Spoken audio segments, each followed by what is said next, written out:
Good morning. Could you begin, please, just by stating your first and last name and spelling it for the record? Good morning. My name is Seth Stoughton, Sethstougton.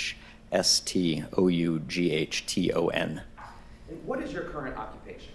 I am a law professor at the University of South Carolina, Joseph F. Rice School of Law, and I'm the faculty director there of the Excellence in Policing and Public Safety program.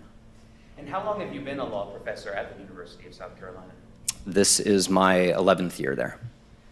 What courses do you primarily teach, or what are your main areas of research? In the law school curriculum, I teach criminal law, which is a first-year required class. I teach criminal procedure. I teach police law and policy, and a seminar on the regulation of vice. I've also taught a class called Advanced Topics in Criminal Law, which I haven't taught in a while. It's been 8 years or so. With the Excellence in Policing and Public Safety program, or EPS, I teach principles of leadership and management, collaborative communications. I assist with evidence-based policing, critical incident and sentinel event review, sound agency management,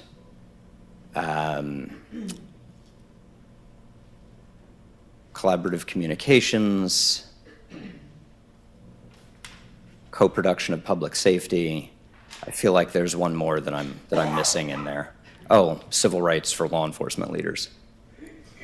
And do you teach exclusively in the law school? Do you do undergraduate as well? I've taught an undergraduate class. I taught my regulation of vice seminar at our honors college, but no, my work with the law school is exclusively in the JD program and in the policing program. And Professor Stoughton, going back to the beginning of your law enforcement experience, what did you do prior to becoming a law professor? I served as a police officer with the Tallahassee Police Department about just under 5 years full-time, and stayed on as a reservist for another 6 months, a part-time officer. I was an investigator with the Florida Department of Education's Office of Inspector General, doing administrative and criminal investigations as it related to the Department of Education, sort of like the internal affairs unit of the Department of Education. And then I went to law school. And what period of time were you a police officer in Tallahassee, Florida? That was 2001 until the end of 2005, full-time, and then until May or June, I think, 2006, part-time. And what type of area is that? Is it big, small, rural, metropolitan? Tallahassee is Florida City. So it's the city itself is 90 square miles or so. We had 350 or so officers at the agency. The metro population was in the 200,000 to 300,000 range, something like that. I'm sorry, the city population was in that range. The metro area was a little bigger. Mostly suburban, I would say. Little bit of urban for what counts as North Florida urban, and then suburban, with a lot of rural outlying areas that were mostly outside of the city limits. And what were your roles and responsibilities when you were a police officer in Tallahassee?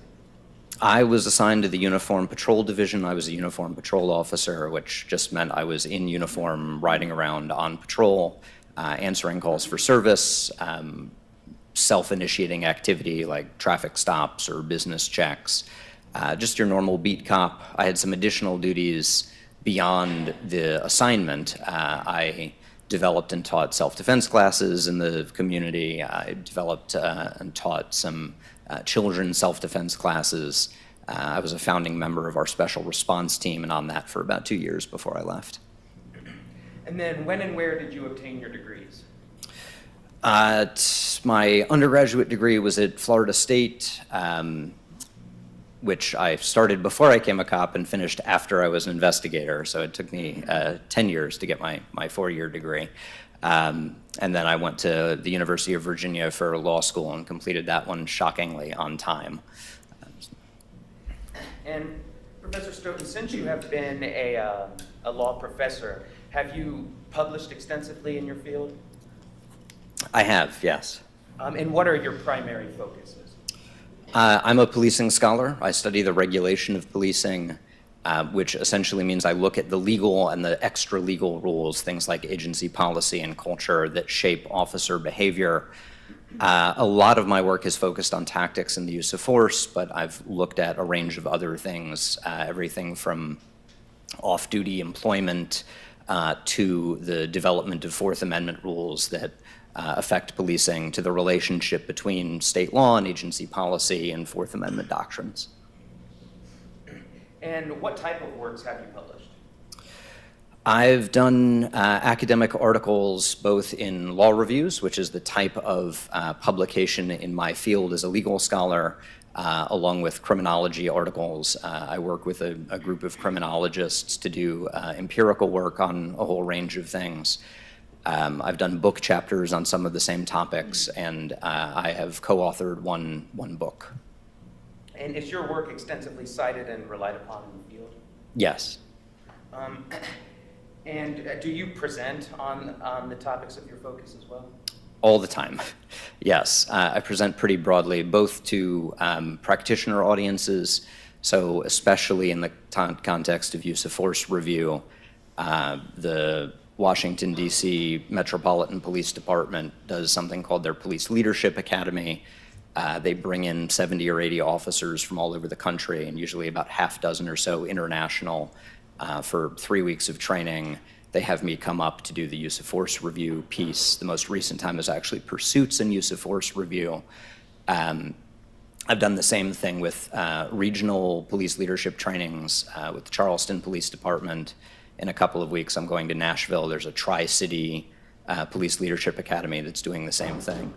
So I also work specifically with agencies on request. That's one of the things that my program, the Excellence in Policing and Public Safety program, does, is work collaboratively with agencies in South Carolina to provide technical assistance on some of these issues.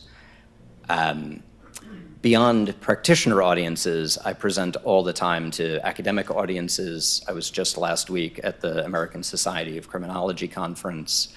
I present to judicial conferences. I've been here presenting on aspects of use of force reviewed at the Ohio Judicial Conference, for example, to attorneys at both prosecution conferences, defense conferences, combined conferences. So yeah, I present sometimes more than I want to. And are you regularly involved in actual training of police officers on use of force and tactics? Not usually with line officers, but often with investigators, supervisors, and command staff on reviewing incidents, yes. And Professor Stoughton, do you get retained to provide an expert review of officer-involved use of force cases? Yes, I do. Roughly how many times do you think you have been retained to provide expert analysis? At this point, it's hovering around 150 times. And what type of individuals or entities will hire you for your services? It's a mix, so it's across, in civil litigation, it may be a plaintiff's attorney or a defense attorney. Plaintiff's attorney being the one who is initiating the lawsuit, suing someone else, the defense attorney being the one who is defending that lawsuit from the plaintiff. In criminal litigation, I've been retained by prosecutors at preliminary review stage, at grand jury stage, at trial stage, as well as by criminal defense attorneys. And have you offered opinions? Have you offered opinions both that an officer's actions were reasonable and unreasonable? Have you provided testimony as to both sides? Yes. And how many times roughly would you say you've testified in court before? In court is probably around 20 times, testifying in trial, 18, 20, 22 maybe, something like that. What courts have you testified in before? Oh boy. Georgia State Court, Ohio State Court, Nevada State Court, federal courts in South Carolina, in kind of a lot. I can look at my CV if you want the full list, but sort of all over the place. State court in Pennsylvania and New York, federal court in, I think, Virginia. Yeah, kind of all over. And in the previous times that you've testified in court, have you been declared an expert? Yes. In what fields have you been declared an expert in? Primarily in police tactics and use of force, or generally accepted practices relating to police tactics and use of force. In a couple of cases, it's been, Minnesota, I forgot about Minnesota. In a couple of cases, it's been police procedures more generally, sometimes investigative procedures or things like that. Your Honor, at this time, the state would move to have Professor Stoughton declared as an expert in policing and use of force, generally accepted practices. He can render his opinions. Thank you, Your Honor. Professor Stoughton, were you retained to provide expert analysis in the shooting death of Takaya Young that occurred on August 24th, 2023? Yes. And what is your normal rate that you charge when you're retained to provide expert analysis? It's changed a bit over the years, but in this case, if you don't mind, I will refer to my report to remind myself of what that is. It depends on when I was retained. In this case, it was $415 an hour. 450. I'm sorry, 415. Thank you. And how many hours would you say roughly you've spent thus far working on this case? Oh, that's a great question. 30, 35 hours, maybe? And is that pretty standard? Yes. And Professor Stoughton, is your rate, is that kind of industry standard? Is that high, low? I don't fully know. I know I charge more than some people. I know I charge less than some people. So I think I'm within sort of industry norms on that. And what is it that you do when you are retained to provide expert analysis? Is it always kind of the same methodological approach? It is. So usually the retention starts with a preliminary phone call. The phone call is laying out the sort of type of case that we're talking about. There are some aspects of policing where I can help guide an attorney towards an expert, but I am not the guy who's going to be helpful. Assuming that the case is something within my area of expertise, then the question turns to the sort of facts of the case. There are some occasions where I know, even from the preliminary conversation, that I am unlikely to be helpful to the attorney in litigation. So if they want an informed opinion, I'd be happy to share that. But if they're looking for someone to help them make their argument, maybe I'm not the best person. If we get through that portion of the conversation, then there's usually a formal retention, and I'm provided the materials. Usually I get all of the materials in the case. Sometimes attorneys will curate the materials a little bit, so I'll get a subset of the materials in the case. And then the methodology is very consistent. I review the materials, I identify what the issues are. Once I identify what the issues in the case are, then I identify what generally accepted police practices were relating to those issues as of the time of that incident. And then I compare that standard to the officer's decisions or actions to determine whether the officer acted consistently or inconsistently with those generally accepted principles or practices in policing. And Professor Stoughton, what is the difference between a generally accepted principle and a generally accepted practice? So generally accepted just means it is broadly accepted in the field. Any reasonably well-trained officer anywhere in the country would say, yeah, that's more or less the way we do things. Policing is a little weird in that way because we don't have a centralized sort of top-down set of instructions. It's not like accounting where there's a book of generally accepted accounting principles. In policing, we identify what's generally accepted by seeing what bubbles up from the bottom to see what practices in the field actually look like. With the difference between principles and practices, principles are a little bit more abstract. They are concepts that inform policy or officer behavior, but they're not specific instructions.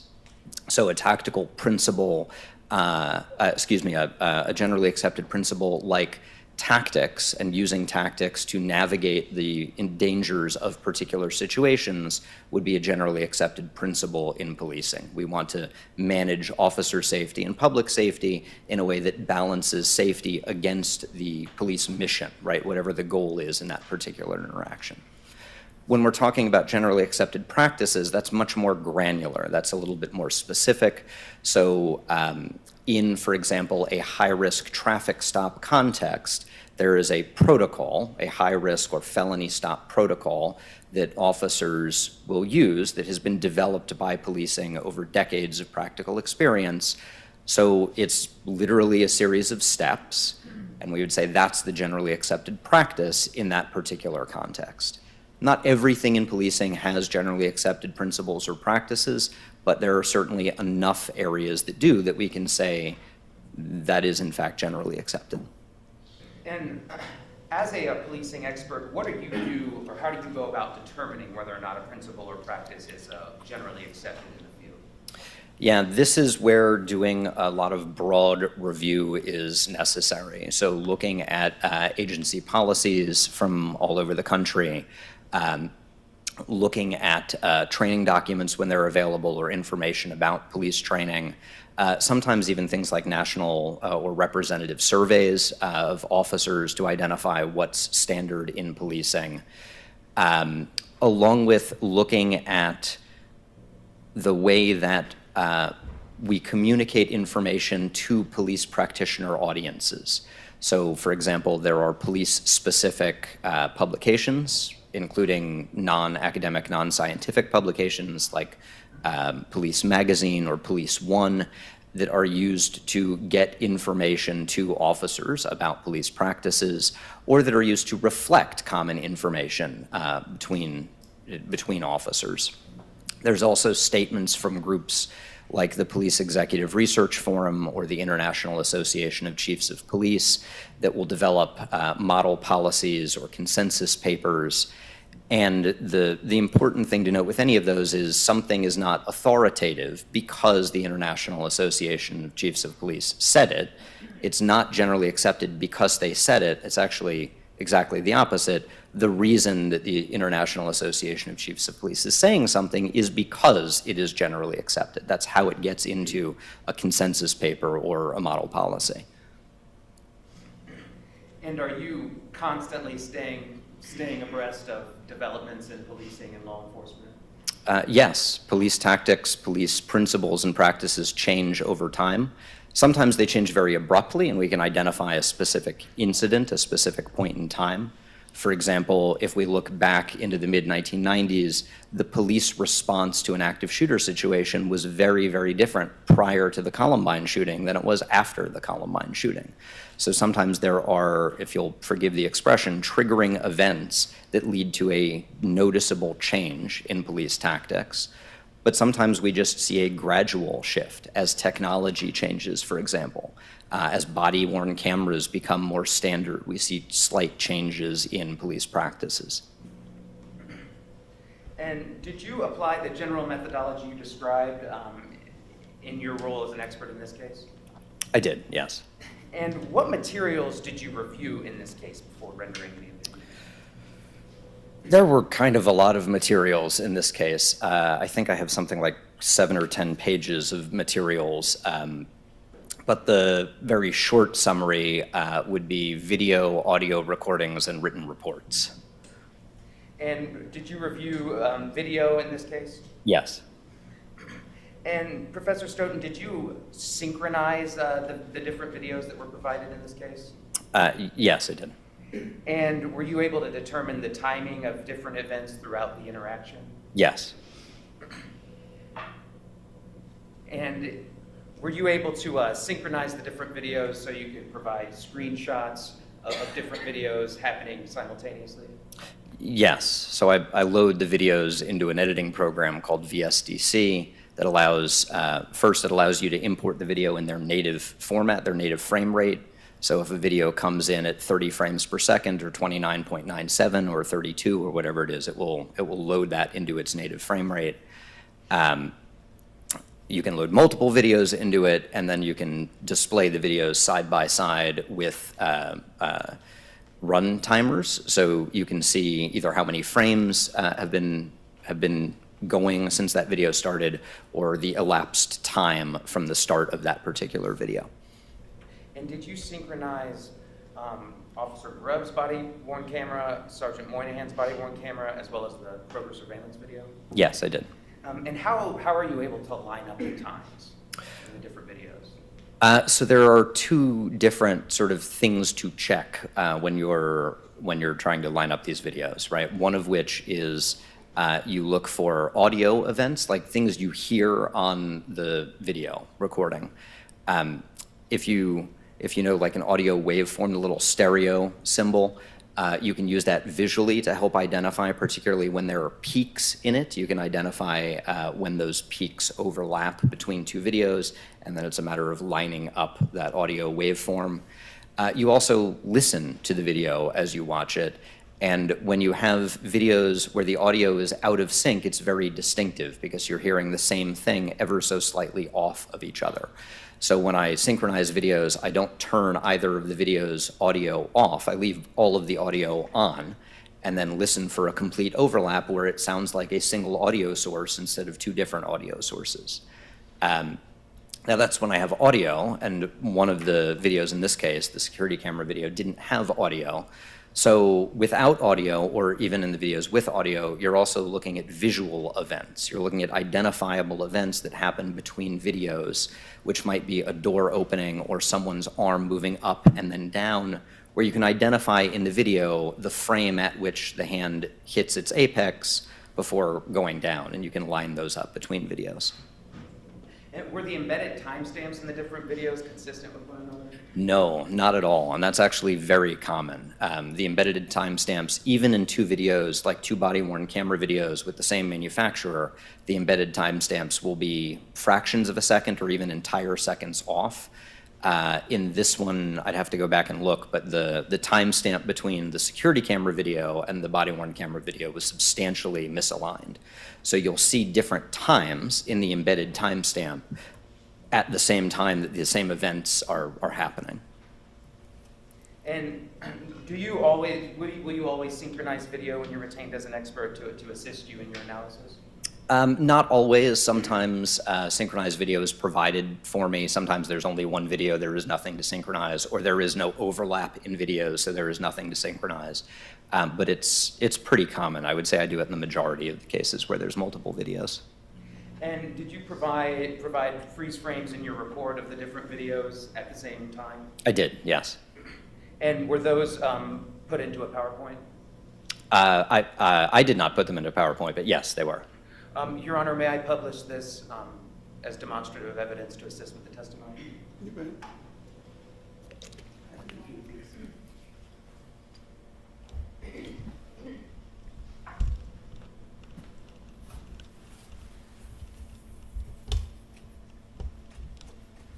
Okay, Professor Stoughton, what are we looking at this screenshot you provided here? Is this kind of a setting of the scene? It is. So I will break down the different little pieces of it. So in the bold, what you see is the source of that video. This is Kroger parking lot security video. Then you see the timestamp that is on the video itself, which is 18:27:48. The number in the parentheses is the runtime of this video. That is, at this particular frame, this particular video has been playing for 13 minutes, 47 seconds, and 0.700 seconds. Cropped and marked underneath that indicates what I did to this image. So I cropped it, which is why you don't actually see the embedded timestamp. That is, I've zoomed in a little bit on it, and marked because I have labels that obviously do not actually appear in the original video. So the labels with their little arrows point to different things of note. And yes, this is relatively early on, sort of setting the stage for the reader of the report. And is this shortly before the use of force incident occurred?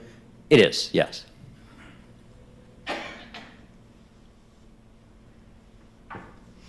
And what are we looking at these freeze frames?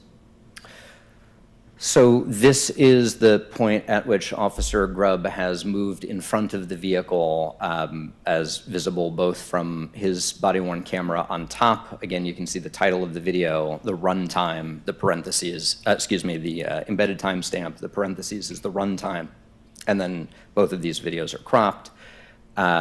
This is the Officer Grubb's body-worn camera on top and the Kroger security video on bottom.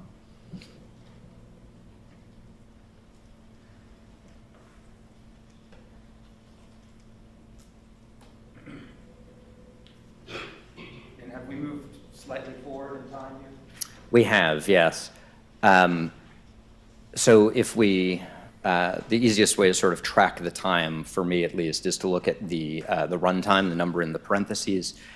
So here, Officer Grubb's body-worn camera on top, that is not cropped. That's the full picture of his body-worn camera. And then on bottom is the Kroger parking lot security video at the same, the same point. That one is cropped, and obviously you will note that the quality is not perfect.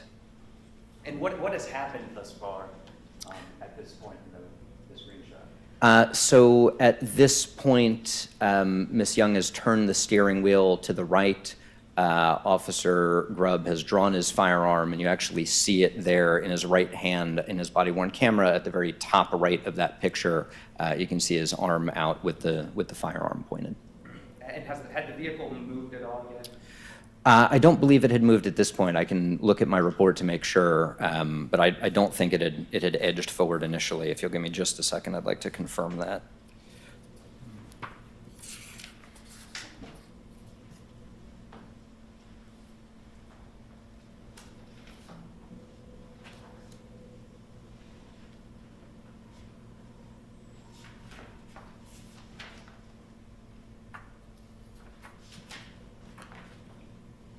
Sorry, it's a long report. Give me just a second.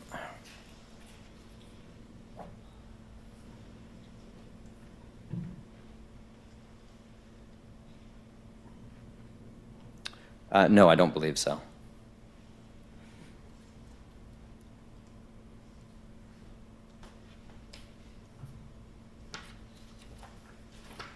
Wait, sorry, I'm just checking.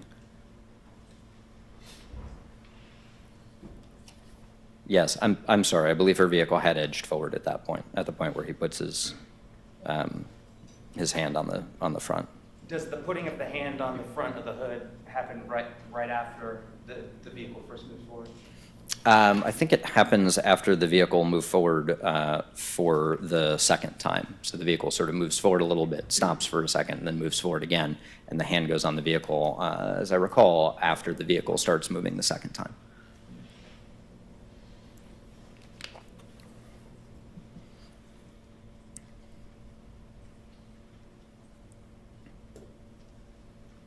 What are we looking at in these videos? So this is a lot. The page is very busy, and I apologize for that. But this is synchronized videos where they are synchronized in horizontal order. So on that top row there, all of those videos are depicting things that happen at the same time.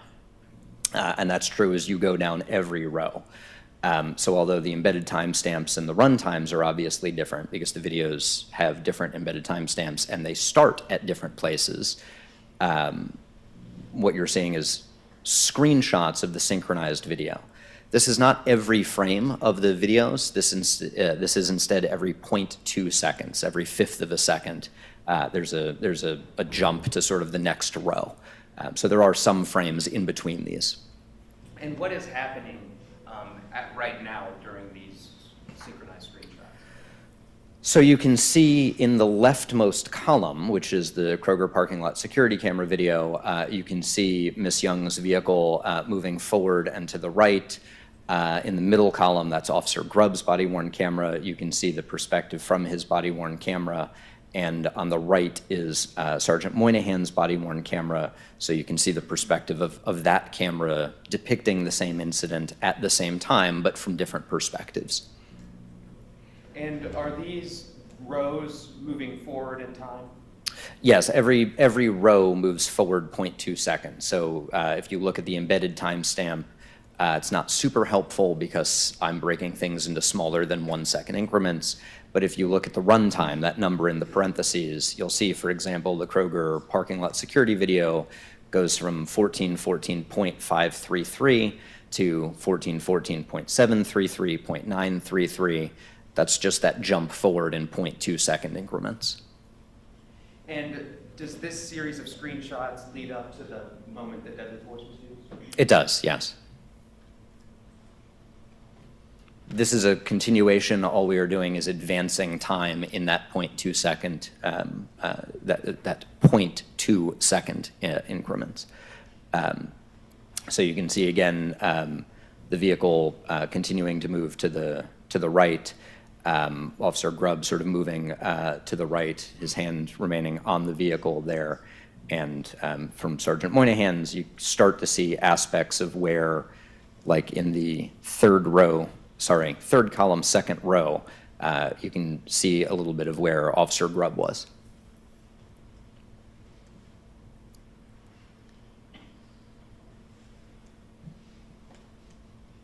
That's the one we were previously on, was it not? Yes.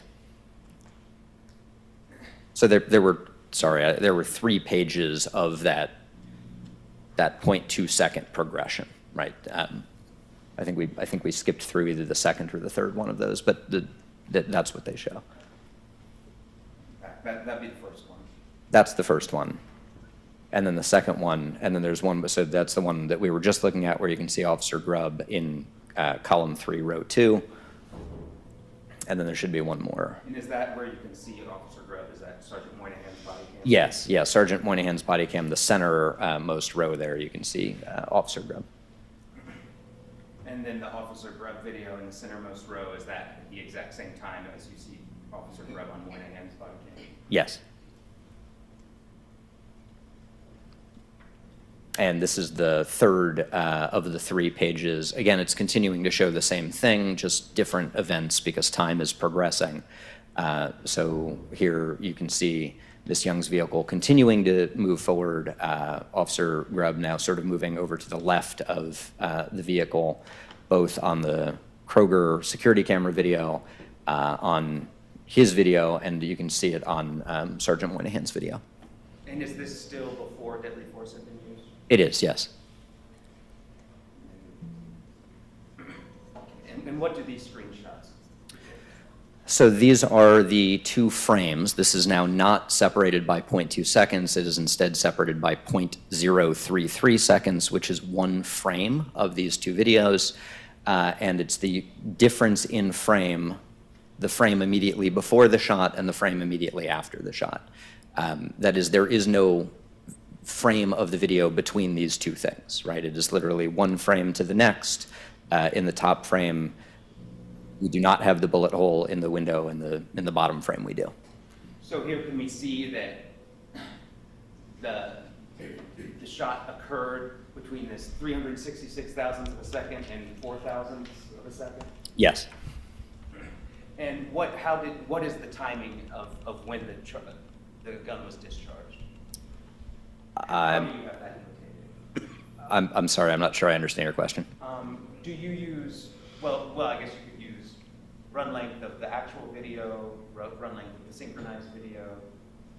Oh, yeah, so you can, I mean, if what you're asking is just how do we identify when that shot was fired, we can identify it on that body-worn camera video, right? The runtime of 5 minutes, 33 seconds, and 4/10 of a second. We can also use the runtime for the approximately synchronized video, which has a different runtime because that entire approximately synchronized video starts at a different spot than this particular video. So is the 5 minutes, 33.4 seconds, is that the runtime of Officer Grubb's body-worn camera? It is, yes. And is that the time you can pinpoint that the shot was actually fired? I think the better way to put that would be we know that by that point the shot had been fired, right? I have about a 30th of a second there where I don't know exactly where in that time the shot was fired, but I can tell you it hadn't hit the glass on the top frame, and it had hit the glass by the bottom frame. Were these screenshots of where the car finally came to rest after force was used? Yes, that's correct. And Professor Stoughton, what are we looking at here? Is the in relation to the moment that deadly force was used? Sure. So this is now, instead of presenting all three videos separately, this is consolidating the three videos into my, what I refer to as the approximately synchronized video. Approximately because I still have a 30th of a second of play just on the nature of when those videos start and stop. So this is as close as I can synchronize these videos. And what you see, if you look at Officer Grubb's body-worn camera, the runtime there, the top one is 5:33, 5 minutes, 33 seconds, and then 0.333 seconds. That's slightly before the 0.366 that we saw earlier. It is one frame before that. The bottom one is the 5 minutes, 33 seconds, 0.4. And you can actually see in the corner there the bullet hole. That is the first frame of that video in which the bullet hole appears on the screen. So this tells you what was happening on all three cameras, looking at them simultaneously, 2 frames before, and then the first frame at which the bullet appears, the bullet hole, excuse me. So that is Moynihan's body came at the bottom. Does that show Officer Grubb at the moment the bullet hole appeared in the windshield? Yeah, so in the bottom compilation of videos, that is approximately synchronized video, 14 minutes, 16 seconds, and 1/10 of a second, 0.100, that shows all three videos at the same time.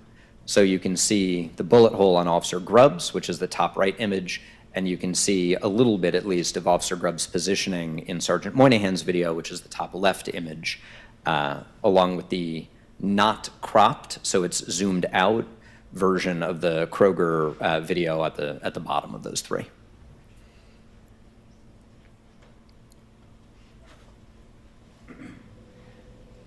And then here, is this actually immediately after the gun was discharged?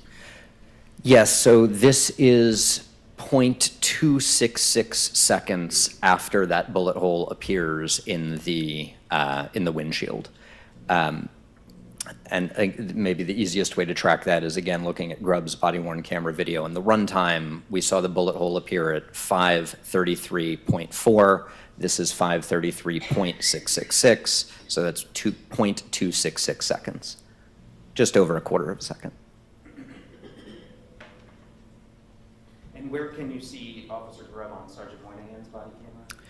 Sergeant Moynihan's body-worn camera is the top left image there. You can see Officer Grubb sort of to the side near what I would describe as the front quarter panel of that vehicle, the driver's side front quarter panel. And how long was this after the bullet hole appears in the windshield? It was 0.266 seconds, just over a quarter of a second later.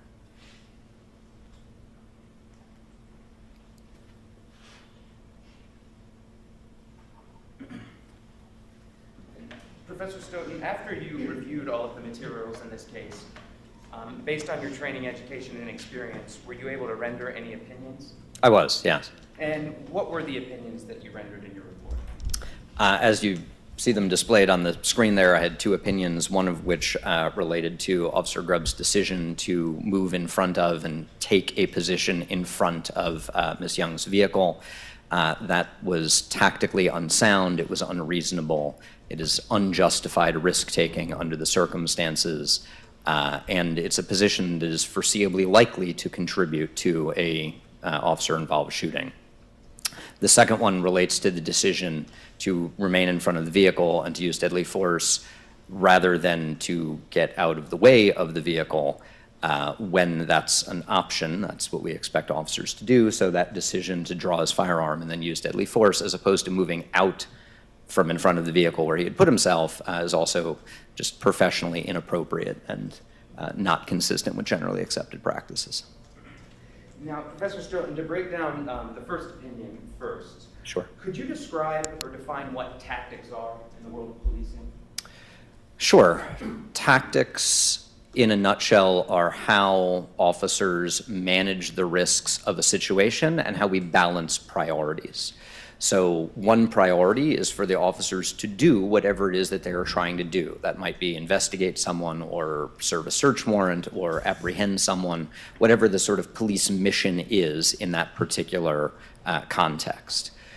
But there are also risks and dangers and the potential for threat in any type of police action. So we use tactics to try and advance the police mission in the way that is safest for the officer, for the public, for the suspect themselves. Tactics are how we engage in that balancing. That's kind of abstract and academic. So the practical way is tactics are how officers keep themselves and the public safe while doing the job that we want them to be doing. And are the reasonable tactics to use, and is it always context dependent? Yes, absolutely. There are entirely different tactics that we expect of officers, for example, in an armed barricaded subject situation as opposed to an active shooter situation. It would be wildly inappropriate to use reverse tactics, right? With an armed barricaded subject, you set up a perimeter, you take lots of time, you have negotiators, you set up lines of communication. You don't do any of that with an active shooter situation, right? So the tactics are very much geared towards the facts of a particular situation. And when you are asked to provide an expert analysis on whether or not an officer's actions were reasonable, do you offer your opinions on what the best tactics should have been or what the reasonable actions should have been or were? No. My opinion is based on what the generally accepted practices were at the time. That is what's reasonable at the time, keeping in mind that reasonable is not best. It is unrealistic to expect officers to make the best possible decision, especially in a high-stress, time-pressured environment. But they still have to be professionally appropriate and make reasonable decisions and take reasonable actions in those situations. So we don't expect in this context, right, when I'm assessing a case as an expert, I'm not looking for best possible outcomes. I'm not applying best practices. I'm looking at what the field has generated as generally accepted in that particular context. And is there, in any given situation, is there typically a range of reasonable responses? Yes, very often there's an entire range. It could be that X was reasonable, Y was reasonable, and Z was reasonable. The right way to think about reasonableness, I think, especially in the police tactical context, is not as a coin, right, where on one side you have heads and that's reasonable, on the other side you have tails and that's unreasonable, but instead think of it much more as a spectrum. There's a range of reasonable options, some of which might even be more reasonable or less reasonable, but there's a range of reasonable options. At some point on that spectrum, however, there is a line that says there's also a range of unreasonable options. So to a significant extent, what I'm trying to do is figure out, based on what generally accepted practices were at the time of the incident, where on that spectrum an officer's decisions and actions should be plotted. And how, in the world of policing, how do you go about assessing someone's tactical decision making? So I can give you the complicated version or the simple version. The complicated version is you actually do something of a decision tree, right? You look at the different points at which an officer acted or made a decision, and you ask whether, under the context of this situation, that decision was appropriate or inappropriate, whether it was reasonable or unreasonable, whether it was consistent or inconsistent with generally accepted practices. The way that you actually answer each one of those questions at the different points in the decision tree for tactics is basically weighing the tactical benefits against the tactical costs. It's kind of risk-benefit analysis or cost-benefit analysis. What are we going to get out of this, and what kind of danger might it create? That's important because we expect officers in many circumstances to put themselves in harm's way, and it's professionally reasonable and appropriate to do so. The active shooter situation that I mentioned is sort of the best possible example of that. It is very dangerous for officers to rush in somewhere when they're dealing with an active shooter. But we expect them to do that because we view the danger created by the officer's actions as worth the potential risks. Saving the innocents from the active shooter are worth that danger. In other situations, it doesn't make sense for an officer to take risks when they aren't justified by the situation. So one example that I use in training is if an officer is trying to apprehend a jaywalker and he sees someone jaywalking and then the light changes, and the only way that the officer could go and apprehend that jaywalker is to throw himself into traffic on a busy road with cars traveling at high speed. And if he doesn't do that, the jaywalker is going to get away. Well, in that case, it's still not worth the risk of doing that. Stepping into traffic is very high risk, and the reward of apprehending a jaywalker is pretty modest, right? So in a situation like that, we would say the risk vastly outweighs the potential benefits. And is it generally accepted in policing that situations are often dynamic, so a tactical decision-making can change as that same situation continues to develop? Yes, absolutely. Officers' decisions have to evolve as a situation evolves. There are situations where it may have been tactically appropriate to take one position, but it's not tactically appropriate to stay in that position, for example, right? The fancy police terminology is often tactical repositioning there. You were fine here, now you're not fine here, so you move to another area that provides some tactical advantage. Yeah, officers have to change and adapt as the situation changes. And is it also, in assessing an officer's tactical decision-making, is it generally accepted in the realm of policing to avoid hindsight bias? As you're reviewing an officer's incident, yes, you want to avoid hindsight bias. Hindsight bias is this really pernicious little human cognitive bias that it affects the way we view things based on the outcome of those things. And that was wildly academic, so let me try and break that one down just a little bit. When we're analyzing an officer's actions, when we look at that point in the decision tree, we ask, was that an appropriate or reasonable decision based on the information that we knew at the time, based on the information reasonably available to the officer at the time? We don't ask whether it was a good decision based on the outcome of that decision, because sometimes a good decision can still have a bad outcome. That doesn't make it a bad decision. It was a good decision at the time, even if it led to a bad outcome. The same thing is also true in reverse. Just because there's a bad decision does not mean that it's a good outcome and therefore everything is okay, right? A bad decision is still problematic and potentially worth addressing, even if the outcome worked out just fine. So hindsight bias is the potential for the outcome and our knowledge of the outcome to affect the way that we evaluate the decision at the time.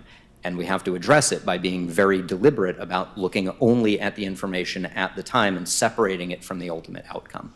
So does avoiding hindsight bias mean that officers' decisions can't be reviewed and assessed at all?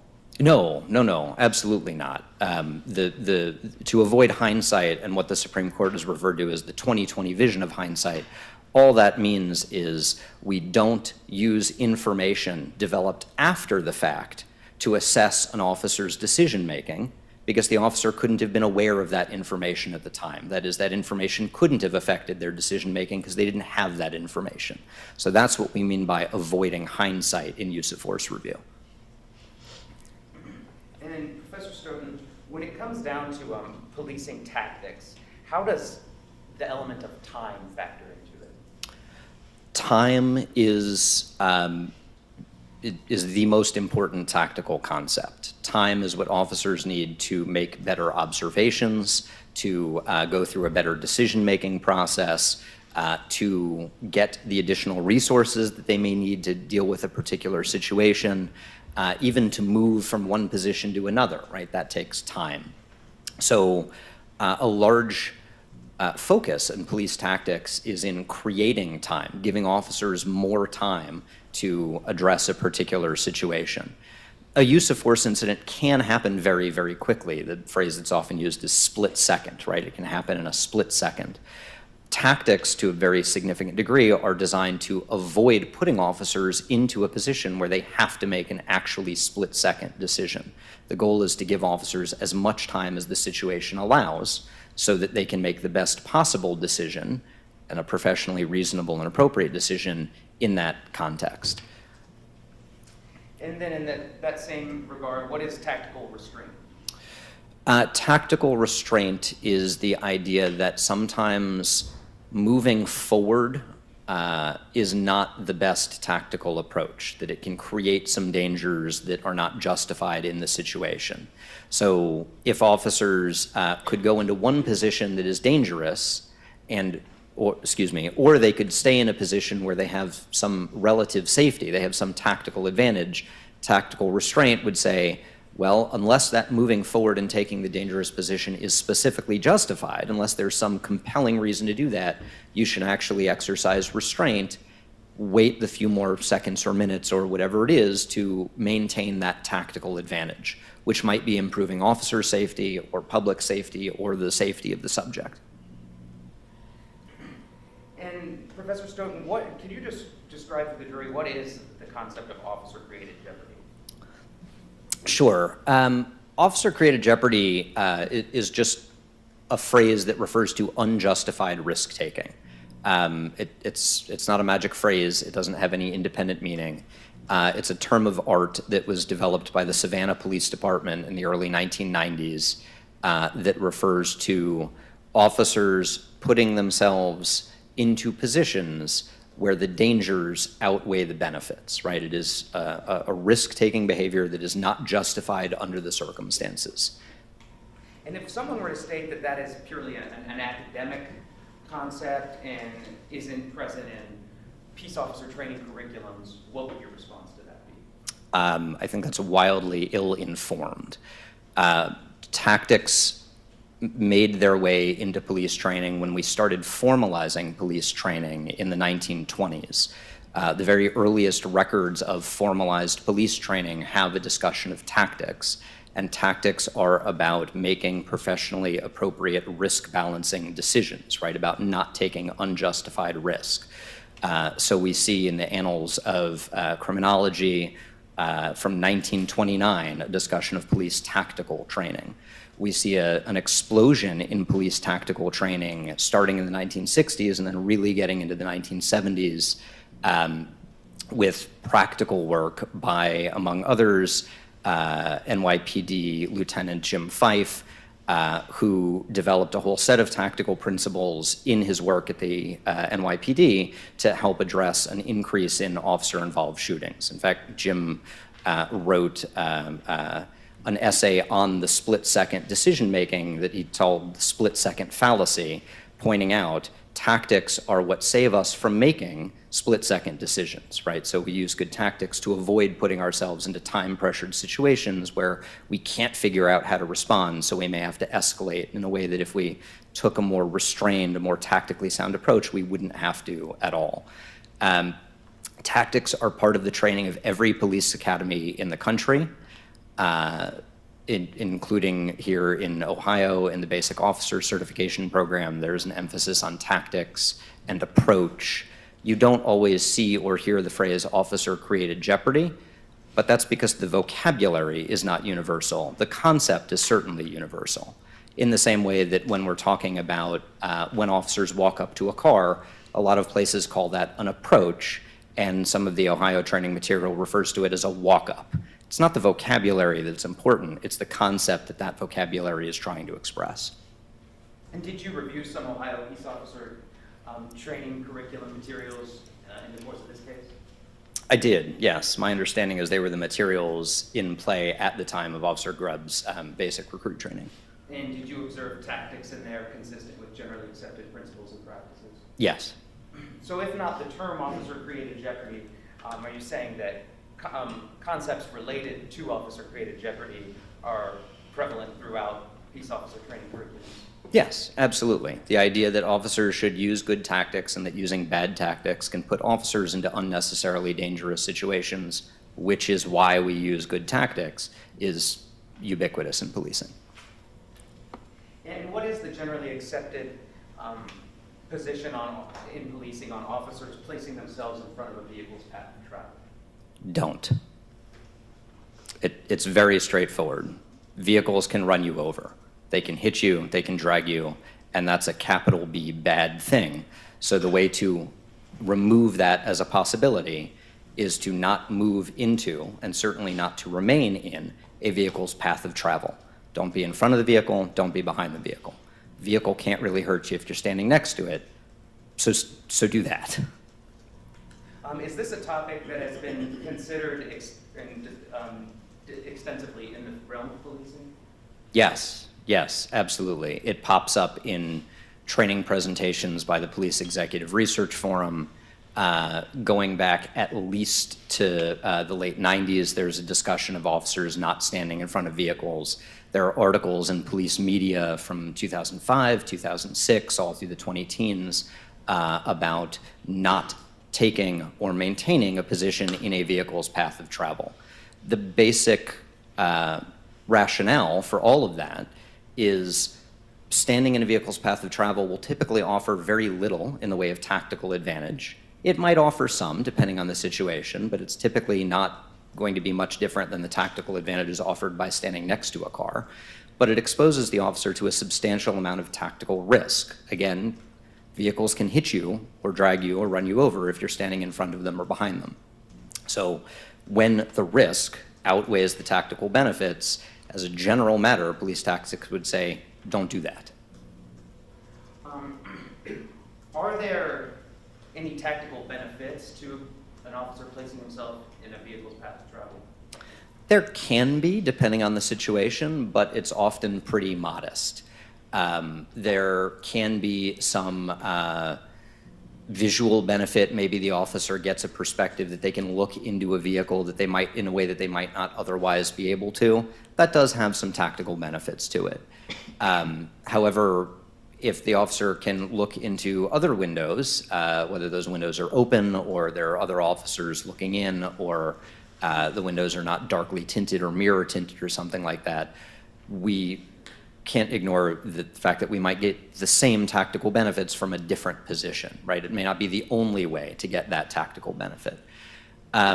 One of the tactical benefits, I suppose, is communicating to the person in the car, hey, you're not free to leave right now because here I am standing in front of you like a human traffic cone. Again, that might have some tactical benefit, but it's not really distinct from the tactical benefit of telling someone the same information while not standing in front of the car. Minimal tactical benefit, maybe no increase in tactical benefit, and again, exposing officers to a substantial amount of risk. Depending on the situation, there may be some other tactical benefits, but usually they're relatively modest. And there is always a substantial risk of the car moving unless the car is inoperable, right? If the car is inoperable, then it doesn't have a path of travel, so we get the same tactical benefits without those tactical risks. And how is an officer standing in front of a vehicle, how does that relate to the concept of officer-created jeopardy? Sure. So again, officer-created jeopardy just referring to unjustified risk-taking, or the idea that the position of an officer has to balance the risks of that position or action against the benefits of that position or action.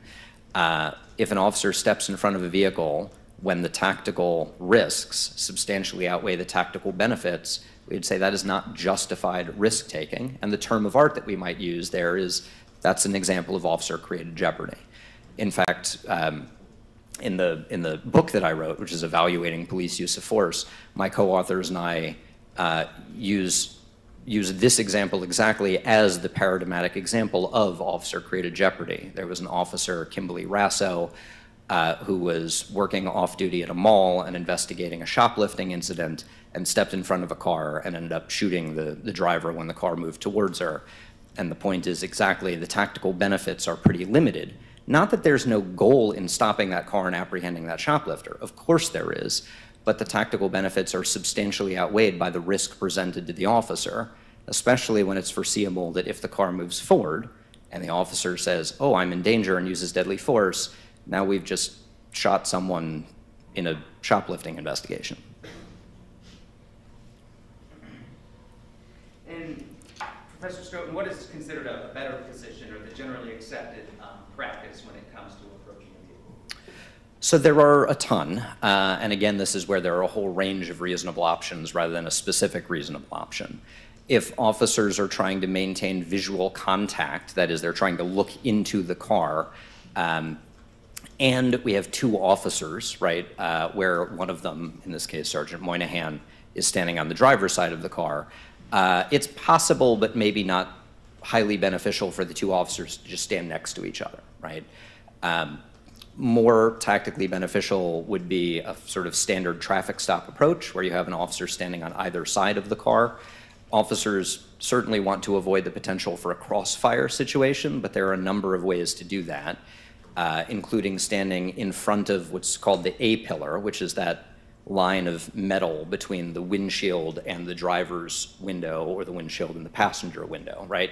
If both officers are standing slightly in front of that A-pillar, they still have visual contact from both sides and also are not in a position where, in the event of gunfire, they will be aiming at each other. Same idea, you can have officers standing behind the B-pillar.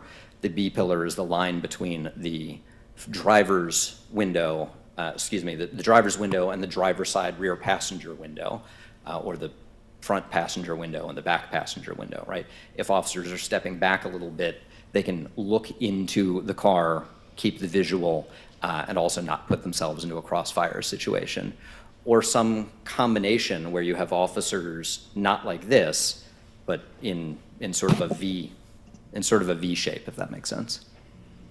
And we talked about the general position in policing on an officer situating himself in front of the vehicle's path of travel. What about the defendant's decision to situate himself in front of a vehicle in this particular case?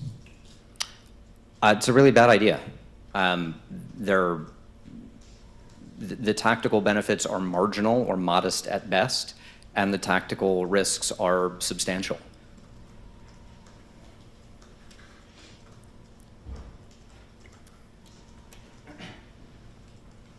And Professor Stoughton, if someone were to claim that standing in front of the vehicle was the best tactical position in order to potentially avoid crossfire, what would you say to that? Not when you have motorists sort of immediately behind the vehicle in the line between the position in front of the vehicle, the driver of the vehicle, and what's known as policing as the backdrop or the backstop. That is the thing behind your potential target.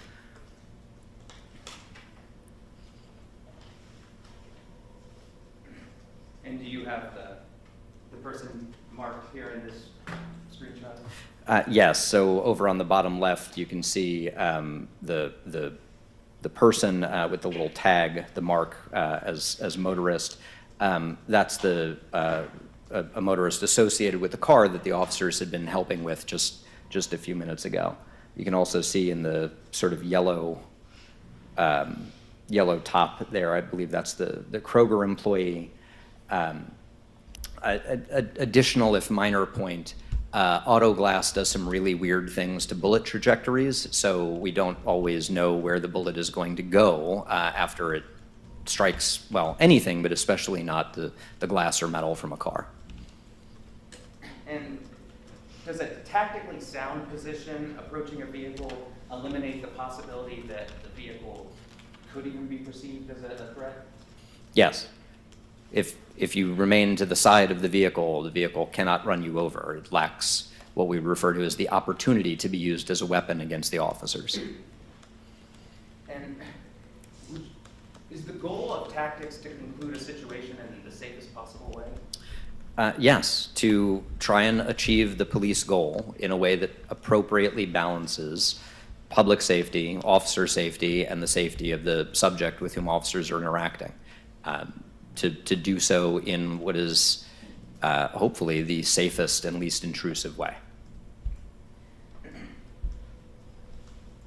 And what is the what is the generally accepted position in policing about how far officers should go in order to investigate a crime or apprehend a subject? So it very much depends on the situation. I know I'm going to sound a little bit like a broken record, but the ultimate question is, are the costs worth the benefits, right? Especially keeping in mind that when officers are doing some kind of field investigation, there are different risks that officers may be worried about. One of the risks is being run over by a car. Another of the risks is the person that officers are investigating getting away. If we look at that, the risk of getting away, we want to stop that, right? If someone is going to be investigated or arrested for an incident, whatever criminal incident that is, that's certainly a police priority. But just like every other police priority, it's not a priority that we expect or want officers to pursue at all costs. They have to do so in a professionally appropriate way.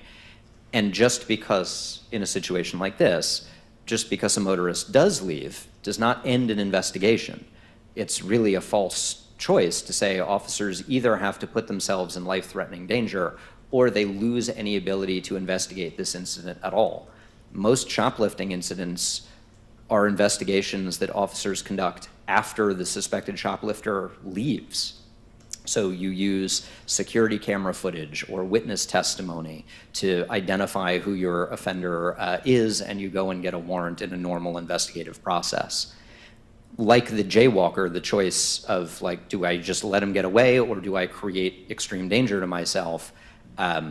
There's kind of only one professionally appropriate answer to that question.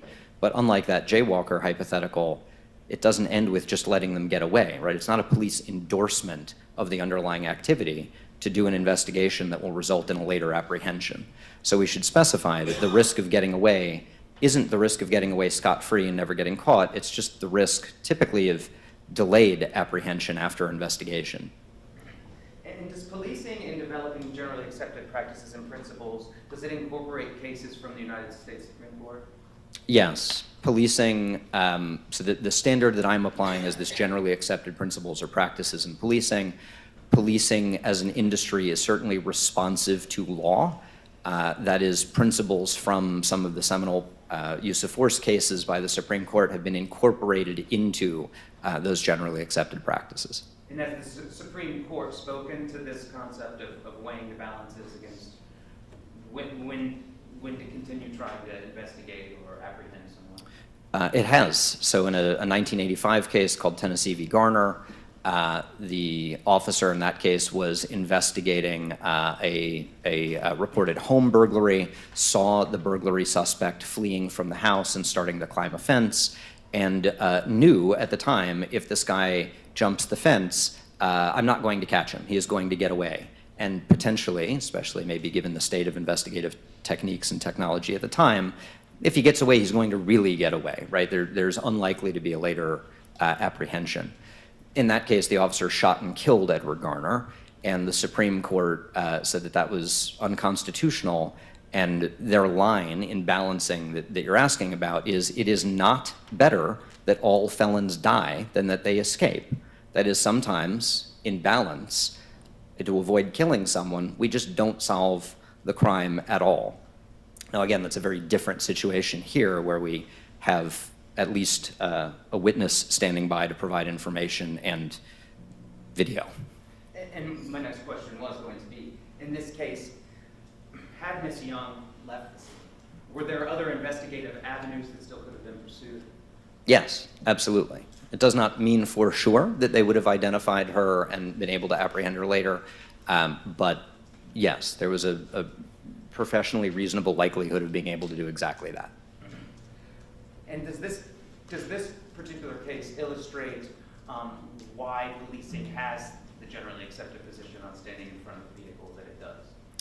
I believe it's actually an excellent example of why that principle exists, right? Why we have the practical guidance to not stand in front of vehicles, to reflect some of the points made in those 2005, 2006 articles that I mentioned. The human body is not going to win that interaction, right? You are not going to be able to stop the mass and power of a vehicle. Knowing that you can't actually have that effect, why would you put yourself in the position of being exposed to that degree of danger? Just stay out of the way and you can approach the situation a little more safely. And what would you say to an explanation that it was done either to convey to Ms. Young that she wasn't free to leave, or to be able to see into the vehicle? Sure, and as I mentioned, both of those provide some tactical benefit. But when you already have one officer who's telling someone that they are not free to leave, standing in front of the vehicle doesn't add very much to that information, right? It's not like she was unaware of that until someone stood in front of the vehicle. Objection, Your Honor. Please. Speculate. You can approach. Thank you, Your Honor.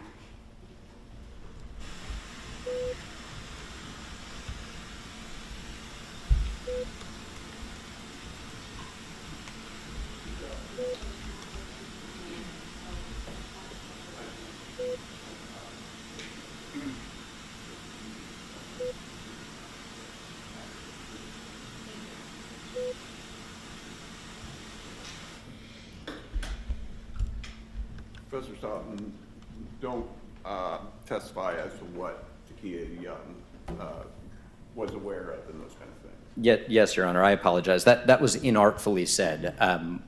What I should have, and the way it, Your Honor, is there a question being asked? You can ask questions. I would say, was that information already being communicated to her? yes, and an officer applying generally accepted principles would certainly be aware that that information was being communicated. Objection, Your Honor. Overruled.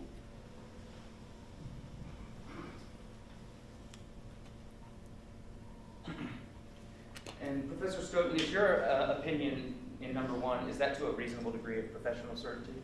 It is, yes. And now, moving to the...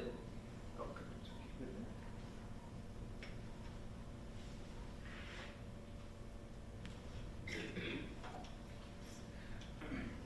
what is your second opinion? The second opinion focuses on the decisions to draw the firearm and to use deadly force rather than remove oneself, Officer Grubb removing himself from that position in front of the vehicle.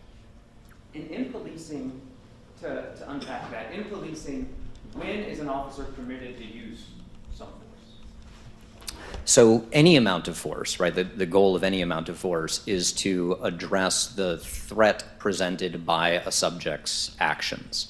Officers have a particular set of goals. They might depend on the situation, right, but it might be to stop someone, to investigate them. It might be to conduct a search. It might be to arrest someone. It might be to protect property, protect someone from being injured, etc. When someone's actions present a threat to one of those police goals, the officer can use force to address that threat. Policing defines threat in a fairly particular way.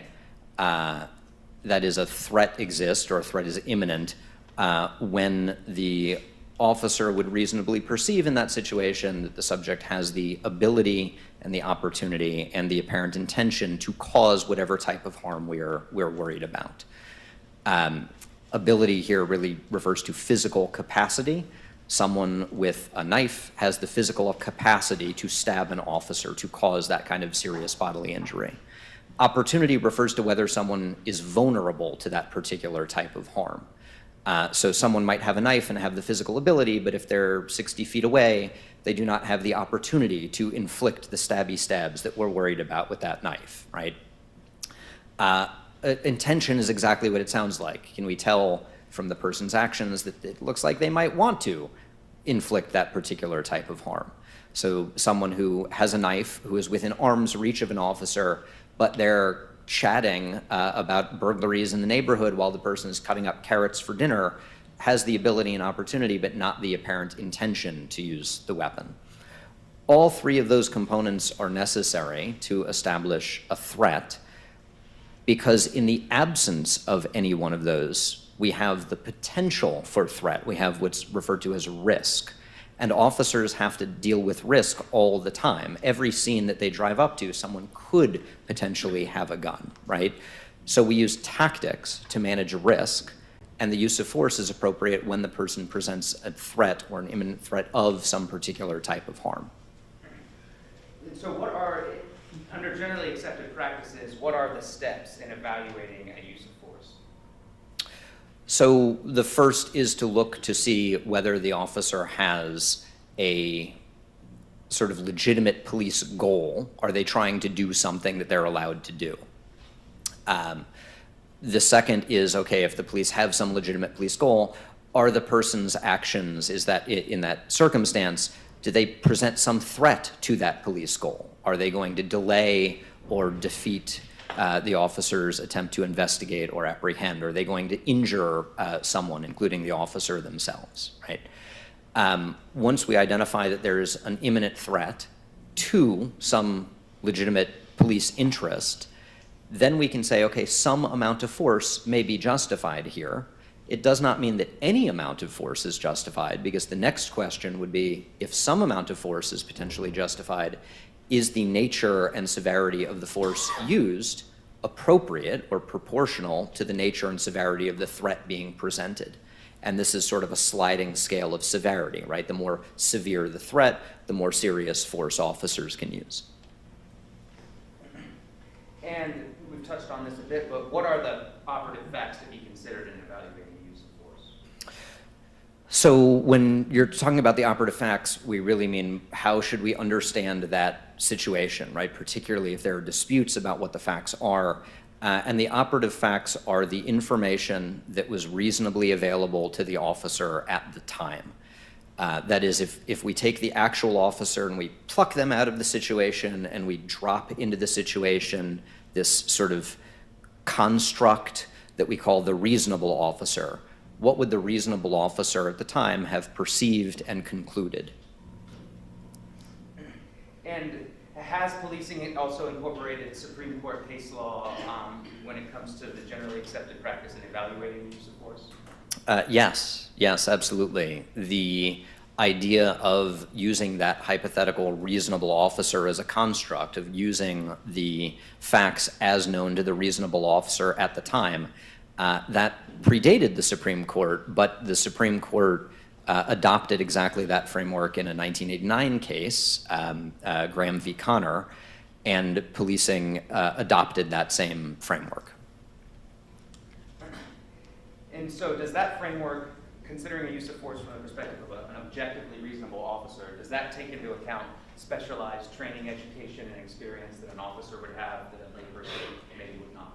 It does, yes. The idea is what the officer would perceive and conclude, keeping in mind that officers may perceive things differently and may conclude things differently than non-officers. For example, a non-officer might view a particular interaction and say, oh, that's a weird little handshake, and an officer, on the basis of their training experience, might say that was actually a hand-to-hand drug transaction, but the reason that I know that as an officer is because of my training and experience as an officer.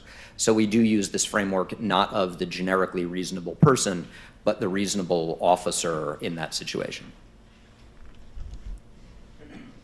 And Professor Stoughton, in this case, in evaluating the use of force, how do you identify the severity of the use of force? So in this case, it's actually very simple because we have the discharge of a firearm, and that is deadly force. Deadly force is any application of force that is substantially likely to result in serious bodily injury or death.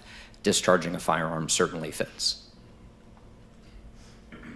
And is it generally accepted in policing that an officer can only use force if there's some type of imminent threat?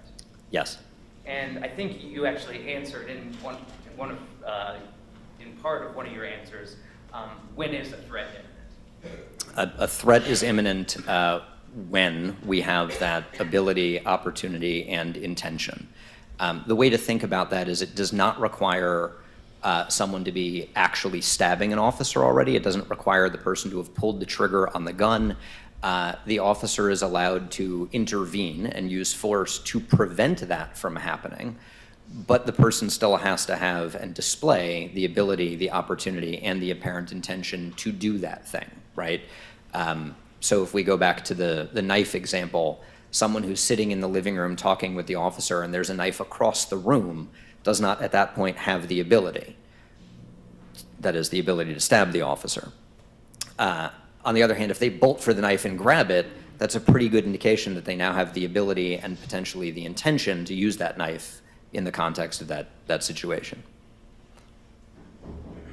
And what is I think you also touched on this, but what is a risk as opposed to a threat? Risk is just the presence of any one of those characteristics, ability or opportunity or intention, but not all three. And officers, one of my favorite quotes about this is, officers operate in risk soup. They're constantly surrounded by risks, which is why it's so important to use tactics to manage those risks and to prevent those risks from becoming threats, because threats are what give rise to actual harm. And in determining whether or not a threat is imminent in policing, does that depend on the facts and circumstances of each particular case? Yes, very much so. And is that both from the United States Supreme Court and incorporated into the world of policing? Yes. And in evaluating a use of force, what portion of the encounter is reviewed? All of it. You want to look at everything that led up to or potentially contributed to that use of force. Obviously, the subject's actions, because that's where we get our nature of resistance and threat, and also the actions of officers or potentially even bystanders that may have contributed to that. So does evaluating the reasonableness of a use of force incident, does that involve evaluating decision-making from the beginning of the interaction to the end? Yes, it certainly should. Carmen, how And- are you doing? Anytime. Let's see. Can you approach?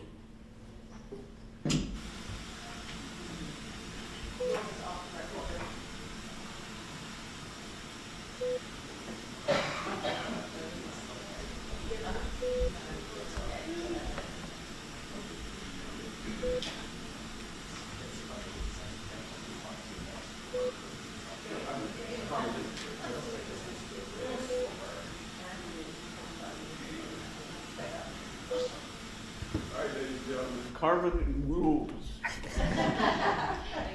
We'll take a 15-minute break. Do not discuss this case among yourselves. Do not permit anyone to discuss it with you or in your presence. It is your duty not to form or express an opinion on the case until it's finally submitted to you. 15 minutes. All right.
Everyone can have a seat. Professor Stoughton, you're still under oath. Yes, Your Honor. You may inquire. Thank you, Your Honor. Professor Stoughton, I believe when we left out, I was asking, in policing, when evaluating the use of force, what part or what portion of the interaction are we supposed to review? All of it. The phrase that's typically used is totality of the circumstances. Totality of the circumstances review, we look at all of the contributing events that led up to it, the subject's actions, the officer, the entire set of circumstances.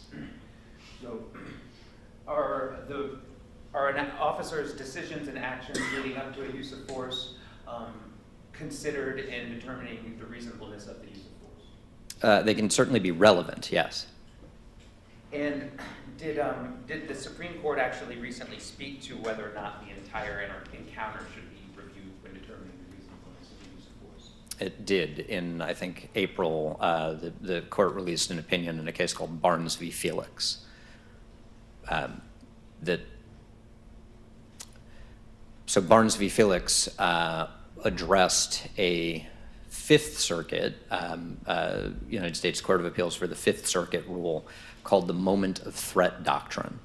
And in that approach, the Fifth Circuit and one or two other federal circuits looked only at the time the officer used force or the moment immediately before that, right? The time when the officer pulled the trigger or the second or two just before that. The idea was that in the Fourth Amendment context, it was appropriate only to look at the moment of threat.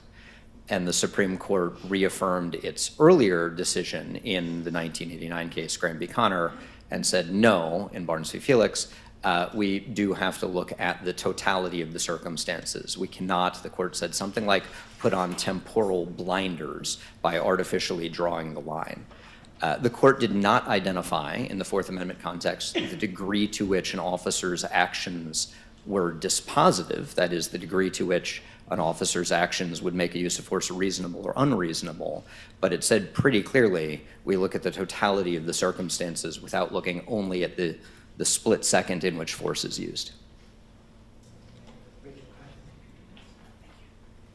And Professor Stoughton, could you explain your analysis in arriving at your opinion that defendant's decision to draw his firearm and use deadly force instead of removing himself from the vehicle's path of travel was unreasonable and inconsistent with generally accepted police practices? Sure. So opinion one is really about Officer Grubb's decision to put himself into the position in front of the vehicle.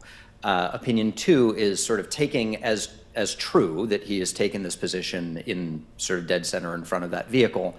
Now what?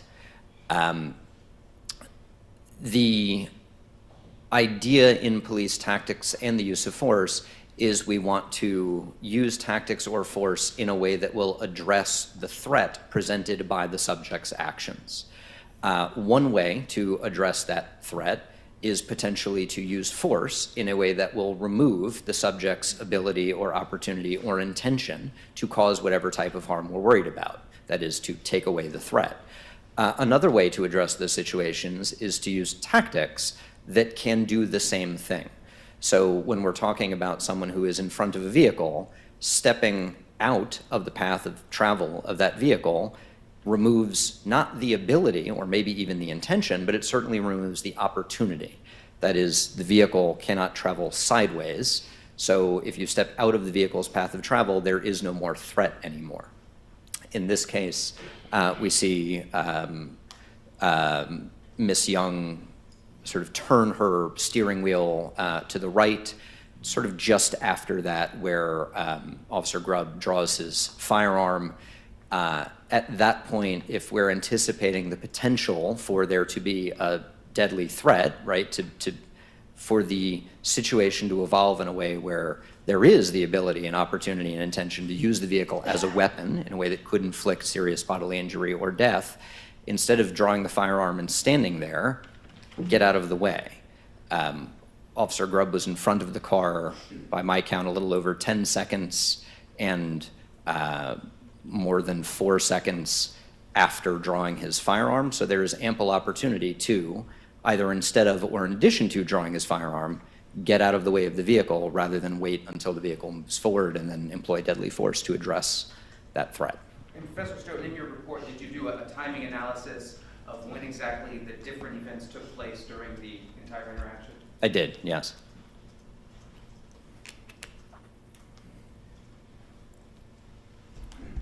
Could you describe what we're looking at here in this diagram? Yes, so this is a timing chart, and all of the times in that second column where it says approximately synchronized video, that is the run time for the approximately synchronized video. That is all three videos put together. So I'm identifying specific events using that as the run time instead of the various videos that make up that synchronized video.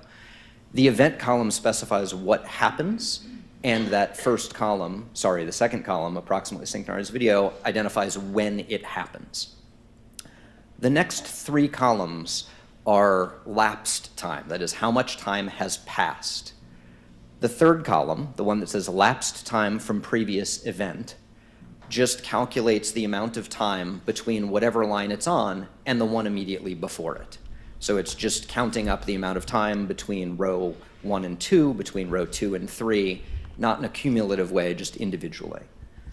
The fourth column, total lapsed time from Officer Grubb stepping in front of the vehicle, starts with event 2. Officer Grubb takes a position near the center of the front bumper and counts the total amount of time that Officer Grubb was in front of the vehicle. The fifth column, total lapsed time from Officer Grubb drawing his firearm, starts about halfway down the row that says Officer Grubb draws his firearm, and then counts the amount of time in those other events from the time when he drew his firearm. That is, how long between he drew his firearm until the time that the shot was actually fired. And based on your analysis, how much time was it total between when the defendant first situated himself in front of the vehicle to when the shot was fired? 10.467 seconds, almost 10 and a half seconds. And how much time was it from when Takaya first inched her vehicle forward to when the time that the shot was fired? So the first inching of the vehicle is about 3.5 seconds. And the way that I'm getting that is I'm looking at Miss Young's vehicle moves forward and then going down to Officer Grubb fired. And then how much time was it between when the defendant first drew his firearm and when he fired? 4.334 seconds. That's that last number all the way on the bottom right. And how much time between when Takaya is first seen turning her steering wheel to the right and when he fires? So that is right about just over 5 seconds, 5.033 seconds. And what I'm doing there is looking at the second column, going to the third number down, 14:10:966, and then going down to 14:16:1.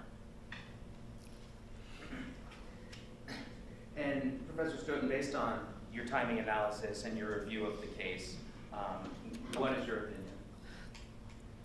There was ample time for Officer Grubb to remove himself from the front of that vehicle. Again, even assuming that he put himself there, right, ignoring that piece, there was ample time for him to remove himself from the vehicle, starting at the time he put himself in front of the vehicle, but even looking at when Miss Young rotated the wheel, when Officer Grubb drew his firearm, and sort of subsequent events. There's ample time to take the couple of steps that might have been necessary to get out of the path of travel of that vehicle.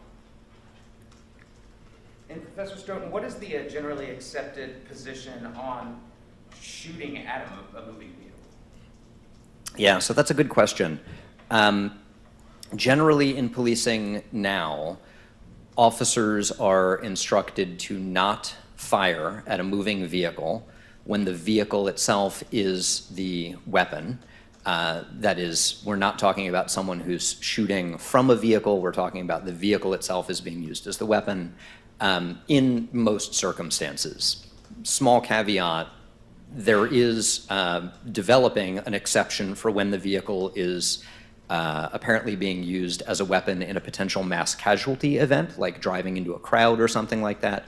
But outside of that circumstance, officers are generally taught to not shoot at a vehicle when the vehicle itself is the only weapon, because shooting at a vehicle is highly unlikely to actually have the desired effect of addressing the threat presented by the moving vehicle.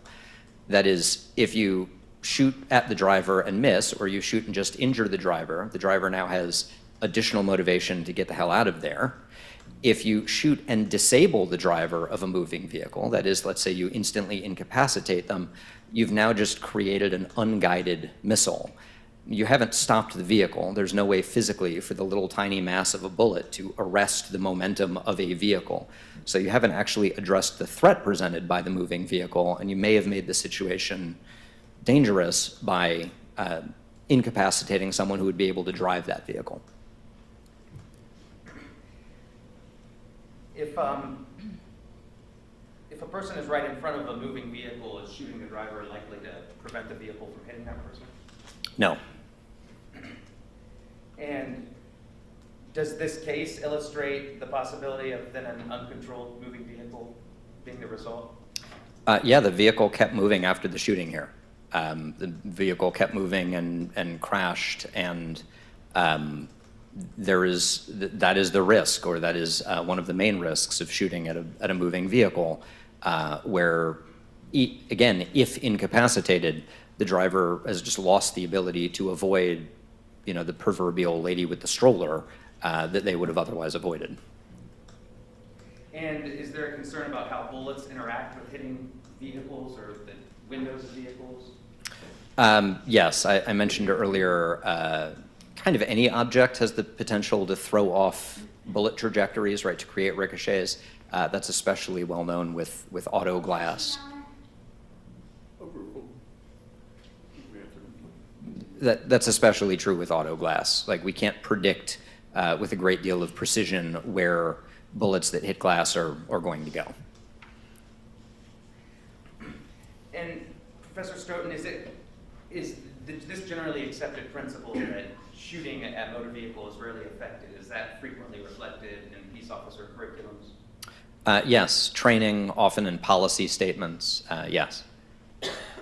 And is there a time, according to generally accepted practice and principles, where it would be deemed reasonable to shoot at a moving vehicle? Yes, absolutely. So one example would be when it's not the vehicle itself that's being used as the weapon, but instead someone in the vehicle is using a weapon that has to be addressed through the use of deadly force. Someone in the car, for example, is shooting at officers or others. I already mentioned the potential for a vehicle in a mass casualty event. The other possibility is when there is no feasible option to address the threat of being hit by the moving vehicle. And maybe the clearest example of this is an officer who's standing in a narrow alleyway between buildings and the vehicle is coming at them. There is no opportunity, I should say that differently. There is no chance for the officer to reposition in a way that deprives the person of the opportunity to hit them, right? They remain vulnerable to being hit. In that situation, shooting the vehicle is still not likely to actually stop the vehicle. It's still not likely to be effective, but it's the best option that we have under the circumstances. So it's not likely to be effective, but it is more likely to be effective than doing nothing at all. So in that sort of limited situation, and the way that we see this in most policy guidance is directives for officers to not shoot at moving vehicles unless there is no feasible alternative to doing so, no way to get out of in front of the vehicle.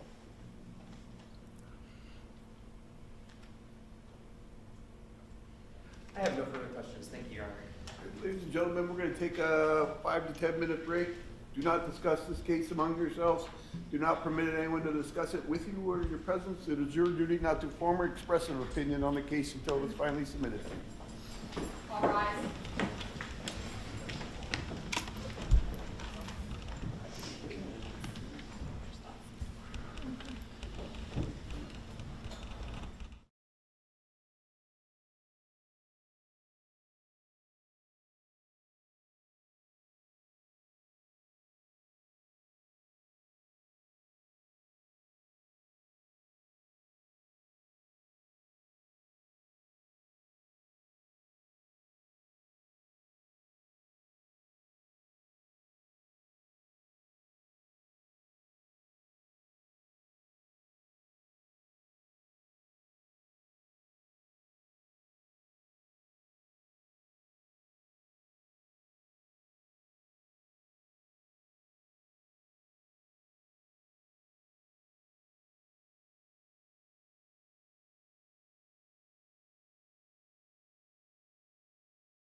cross-examination.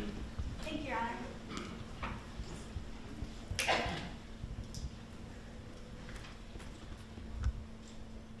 May I proceed? Okay. Mr. Stoughton, I want to start off where Mr. Glennon left off. May I have the computer, Ms. Cook?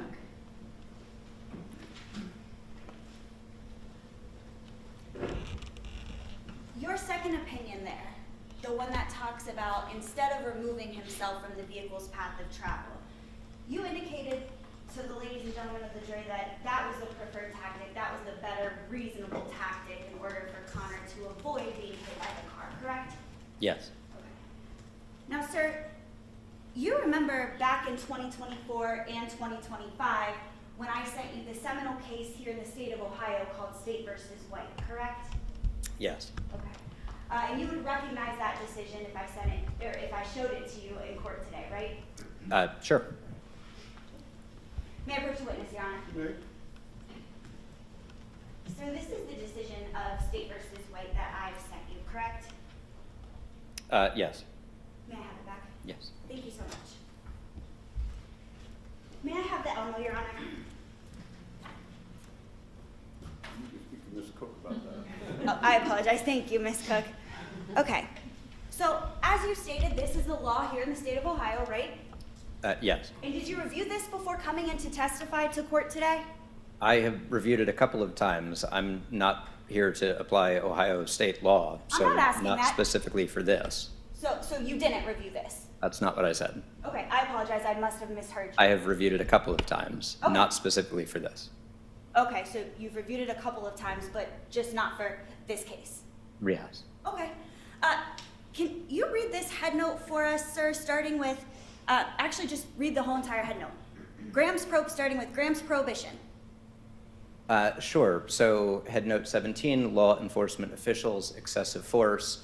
Graham's prohibition from using the 20/20 vision of hindsight extends to the testimony of even most of the erudite police procedure consultant when it crosses into the prohibited territory of second guessing and armchair reflection. This includes comparative speculation, couched in backward-looking terms, about what an officer could have done or might have done differently, or whether he should have employed alternate or lesser means of force or different tactics. Thank you, Professor. It says, or different tactics, correct? Yes. Now, redirecting you back to the computer with back to your opinion.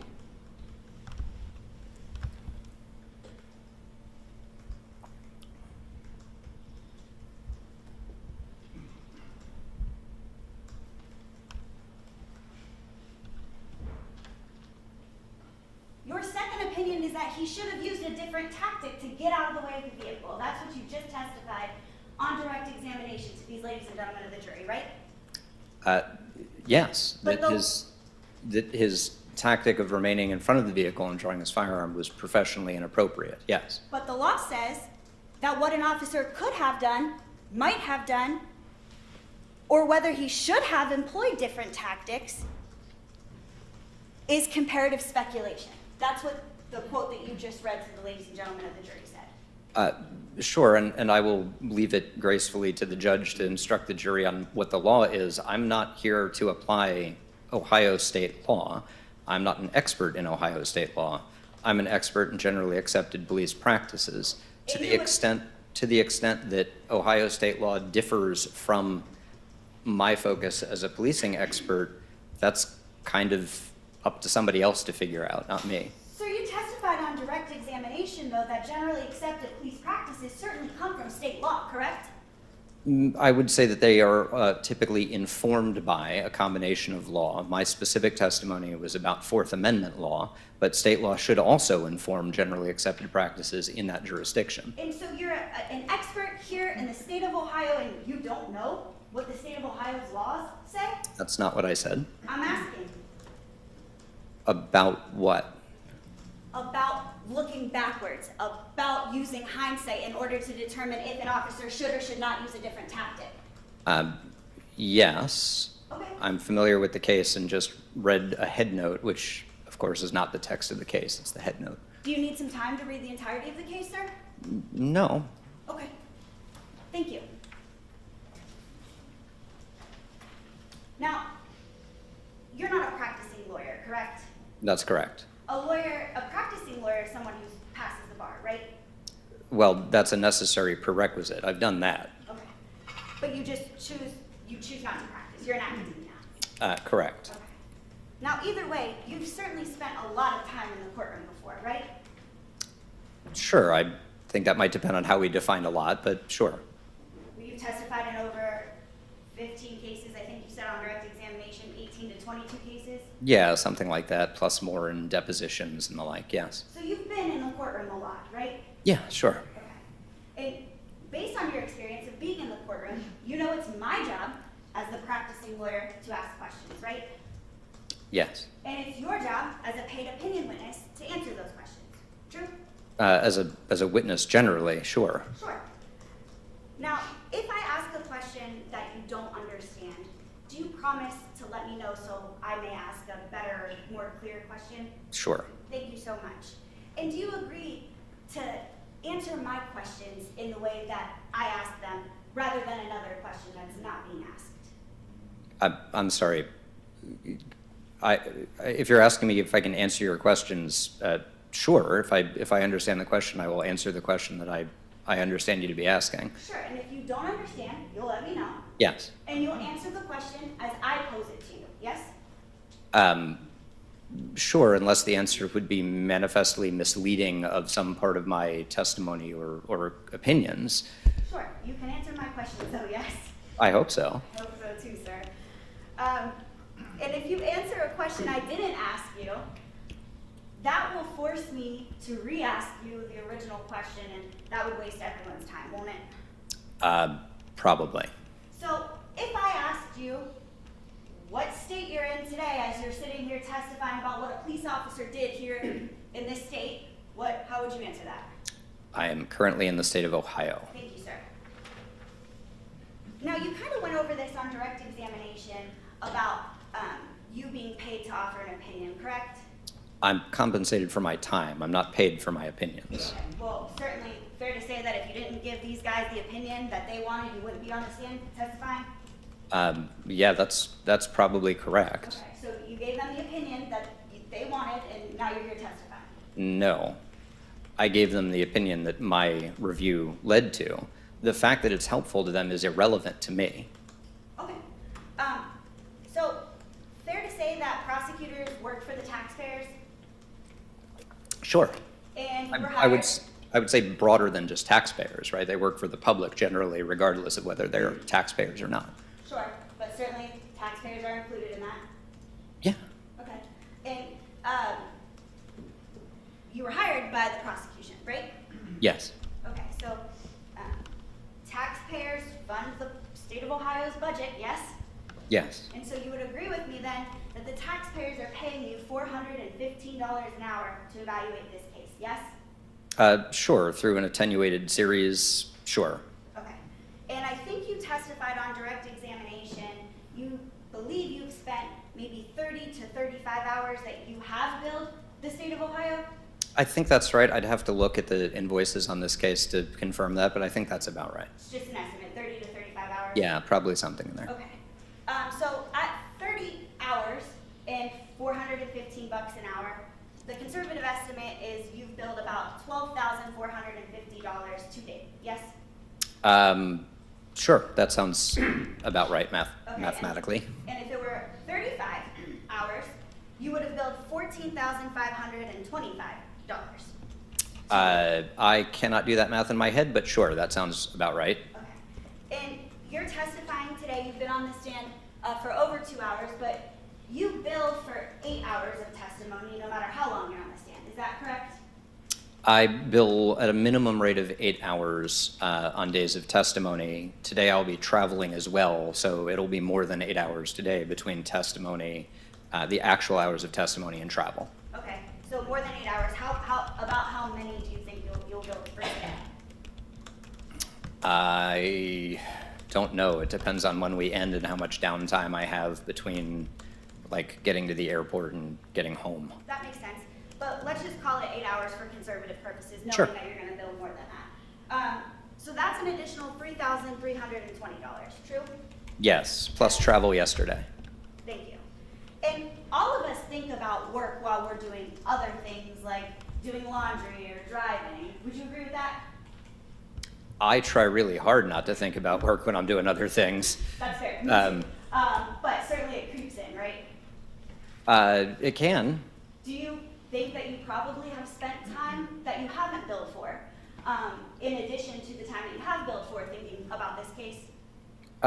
Sure. I'm sure there were like short phone conversations here or there, or like things like that, where it wasn't just thinking about the case, it was like actually working that I just don't bother to bill because it's not worth it. So fair to say total at the end of all of this, you'll probably have put at least probably close to 40 hours into this case? Sure, that seems fair. And while you were preparing your report to form your opinion, how many different angles of the incident did you review? So there are 3 different cameras of the incident itself that best capture the incident. There are more security cameras from Kroger that informed the angles, but not to the degree that they actually captured a lot of relevant information. Did you review that camera though also?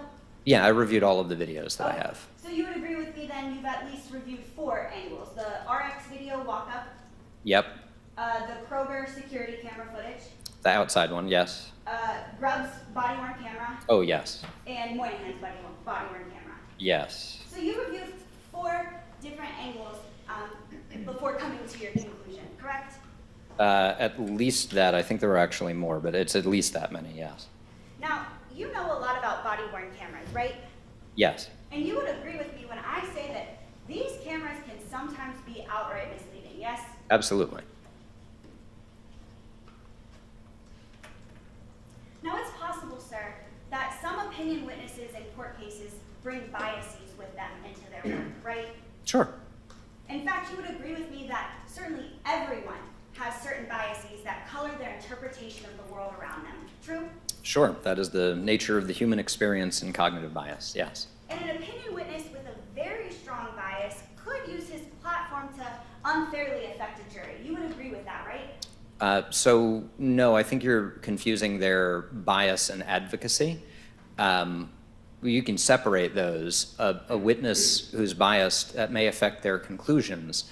Regardless of bias, a witness could inappropriately engage in advocacy, but those 2 things aren't necessarily related. So is it your testimony today that a very strong biased opinion witness could not use his platform to attempt to unfairly affect a jury? No, I just think those are separate things. Like, that doesn't have to be the result of bias. Okay, so that's not my question. I'm asking you particularly with respect to bias. Do you think that opinion witnesses can come in here and unfairly affect a jury with their biases?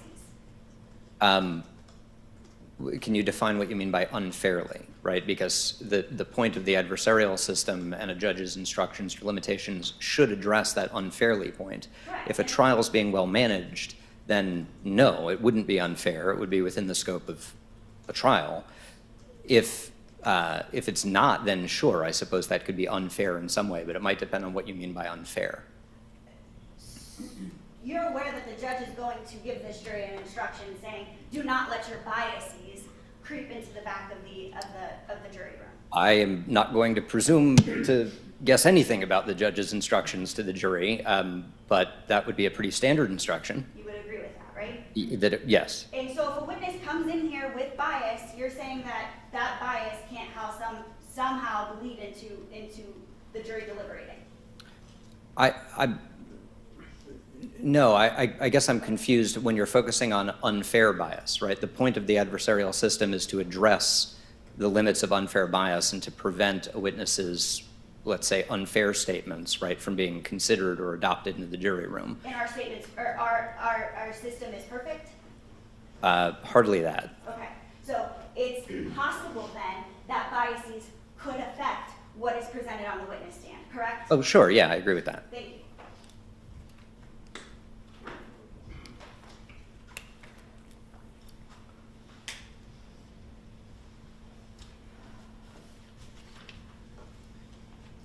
Now, do you have a copy of your CV up there, just in case? I do not. Okay. Would you like a copy of your CV? Because we're going to talk about the cases that you've testified in at trial. Sure. May I approach the witness, Your Honor? This is a copy of your CV, Mr. Stoughton. I tabbed in green where you start with your case citations. Okay. Okay? So, I'll let you get there. So All right. for police use of force cases, where you've actually testified and given trial testimony, like you are doing today, Sure. let's start naming the cases in which you've given an opinion that stated that the police officer's actions were contrary to generally accepted police practices. Go ahead. In trial testimony. Yes, sir, in trial testimony. Okay. So the first one, this is an older version of my CV. The first one is People v. Sean Grayson. You said Grayson? Grayson, yes. Grayson. Okay. Trial testimony. Yes, sir. The Christian Glass case in Colorado.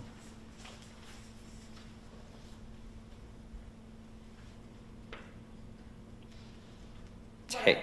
I'm sorry? I'm sorry, I said what others? Taylor in Texas. Meade. Nigro, Nigro. Glass on the civil side.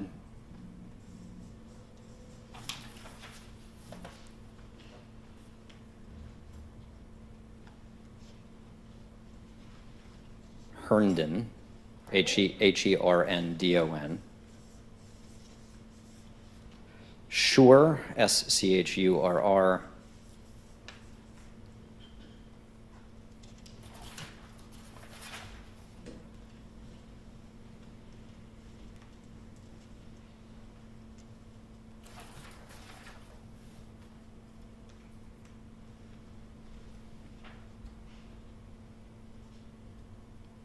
Potter. Chauvin. Coy.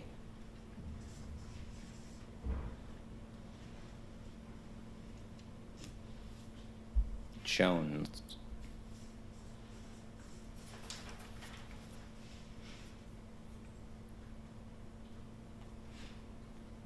Rhines, Rhines. Rhines.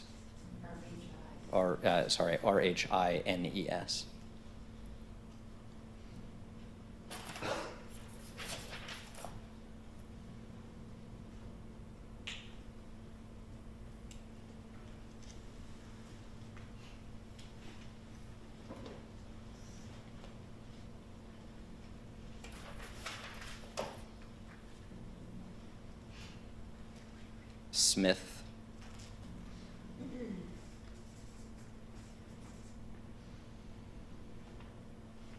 Calmer, Calmer.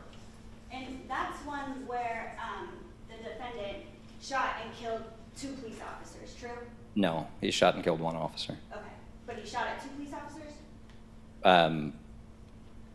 I don't know. There were 2 police officers there. I don't think he shot at more than the one. Okay, so he killed a police officer? He did. Okay.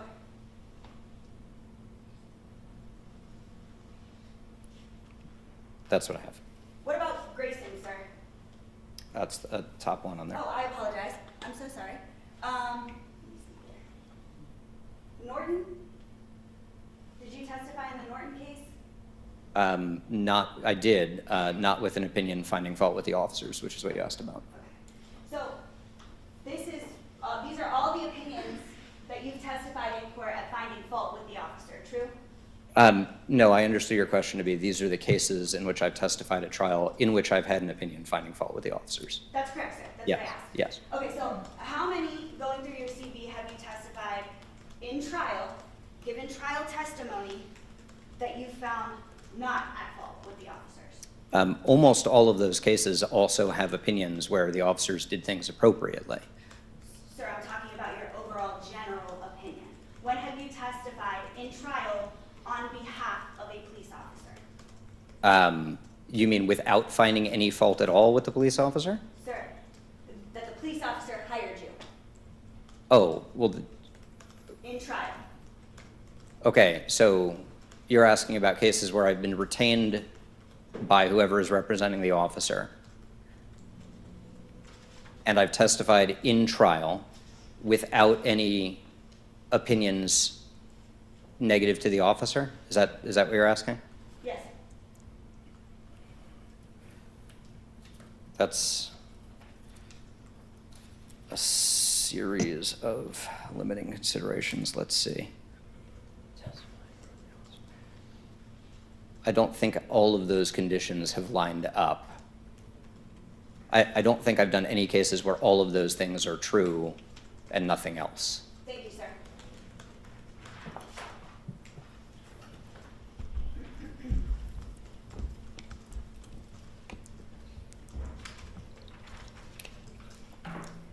Now, you teach law students, true? Yes.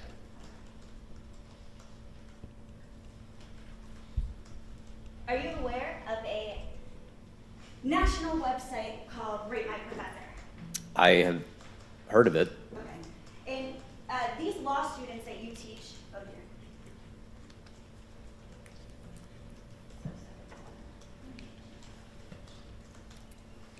Here we go. These law students that you teach certainly spend a ton of time with you, true? Your Honor, I would object at this point. The state hasn't seen this, isn't familiar with it. Yes, my students spend probably more time than they want with me. How many credit hours do you teach? I have criminal law is 3 credits this semester. Criminal procedure is 3 credits. My police law and policy class is 3 credits. Regulation of vice students can take as either 2 or 3 credits. I also supervise supervise legal research projects. And so for the credits that they spend, they have to spend X amount of hours, or in order to achieve those credits, they have to spend X amount of hours with you. You would agree with that, right? Yeah, I think the ABA actually regulates by minute, but yes. Would you be surprised that at least one of your law students believes that you're not an expert in police self-defense? I would be surprised if we could identify that anyone who rated me on Rate My Professors is one of my students. There's no verification. Well, actually, sir, there is a verification. Are you aware of that verification process? I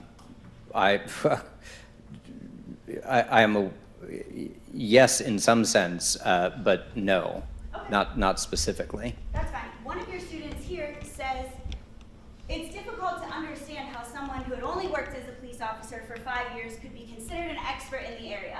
As the saying goes, those who can do, those who teach can't.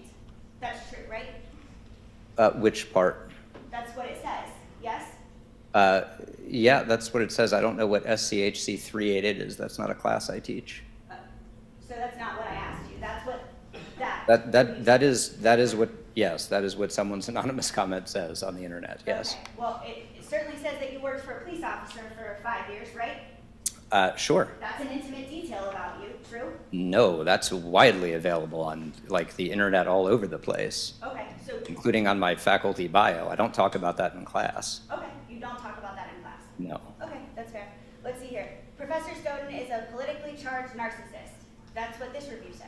True? Your Honor, I would object again. These are just random comments found on the internet by unidentified people. This is not appropriate. Overruled.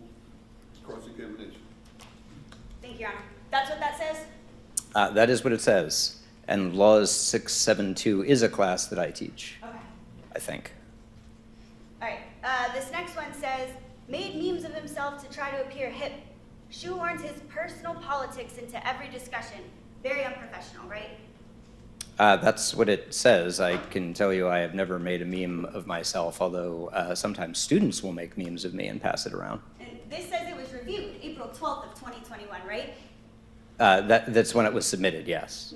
So it's- that's, it also says A+, and that's not a grade that we can assign at my school. So I don't know who's, like, that's just not accurate. Again, sir, I'm not asking you who wrote this review or anything That's like that. I'm just good. asking I have no you. idea. I'm sorry? That's good. I have no idea who wrote Okay, it. yeah, all I'm asking you is that certainly this is a publicly available website, and it's got this review of you that says you shoehorn your personal politics into every discussion, correct? It does. Other aspects of that make me think that I haven't had a discussion with that person, since it says no textbook, and my classes involve textbooks. It says A+, and that's not a grade that I give. It says not mandatory for attendance, and all of my classes are mandatory attendance. That's fine. So some internet troll just got on the internet then and just decided to destroy your reputation here. I mean, if you look at the timing, this is around the time of the Chauvin trial. That may very well be the case. Okay. Now, thank you, Ms. Cook. You live in South Carolina, I do. and more than 20 years ago, you were a police officer in Florida. Correct. But you're here today to talk about what a police officer did here in the state of Ohio, true? Yes. And as a paid opinion witness, you've already admitted to the ladies and gentlemen of the jury that you don't know a lot about Ohio law, right? So having nothing to do with being compensated for my time, I do not apply Ohio law when I'm here as an expert to talk about generally accepted police practices. You realize that police enforce the law, right? Yes. Okay, so, and you're testifying here today, again, as a paid opinion witness on behalf of these prosecutors, but you didn't review any Ohio law before coming into court to testify. I'm not answering legal questions with my testimony, so no, it would be inappropriate for me, like it would be for any witness, to offer a legal conclusion. I'm not asking you for a legal conclusion, sir. Is there a reason why you don't want these members of the jury to know the answer to my question? I think I'm answering your question. I don't. It would be irrelevant for me to review Ohio law because I'm not offering an opinion that backs itself or grounds itself in Ohio law. I'm applying generally accepted police practices. It would be a little bit like, did I review a cookbook? No, because that's irrelevant to the opinion that I'm actually generating. Now, Ohio law is clearly relevant to what the jurors are being asked to do, but I am not a juror applying Ohio law to the facts of this case. Connor Grubb has to enforce Ohio law, sir, correct? Sure. Okay, and you didn't review that Ohio law before coming into court to testify today, yes or no? That's correct, Okay. because it wouldn't matter to my opinion. Thank you so much, sir, for telling me that Ohio law doesn't matter to your opinion. I appreciate that. Sure. Now, you don't know what Ohio law says about when a police officer can use deadly force? I'm sure I do. I've written about it elsewhere. It's just not relevant to my opinion in this case. Can you name the Ohio Revised Code section that permits officers to use self-defense here in the state? Do you mind if I refresh my memory? Not at all. Take your time.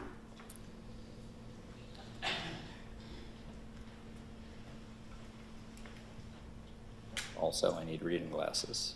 My eyes just realized they were in their 40s. I have readers back in my office. I didn't expect to need to read. Boy, they print these books really tiny. So we have a table of cases and state statutes in the opinion, in the book. One of the chapters is about the state law standard. I'm sure I looked, I don't know what it is offhand, but I'm sure I looked at Ohio law at the time, because I looked at the law in every state at the time for writing the state law chapter. I'm talking about before testifying today. Yeah, I wrote the book before testifying today. You wrote the book when? What year?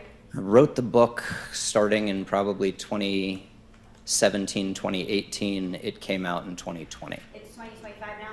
It is. You were never certified as a police officer here in this state, correct? That's correct. Your police training from near a quarter of a century ago is certainly not the same as the police training that Connor would have received more recently. Boy, I hope not. On direct examination, you talked about your education and experience, true? Yes. Your undergraduate degree wasn't in criminal law, wasn't in pre-law, wasn't in criminal justice, it was in English literature, true? Yes.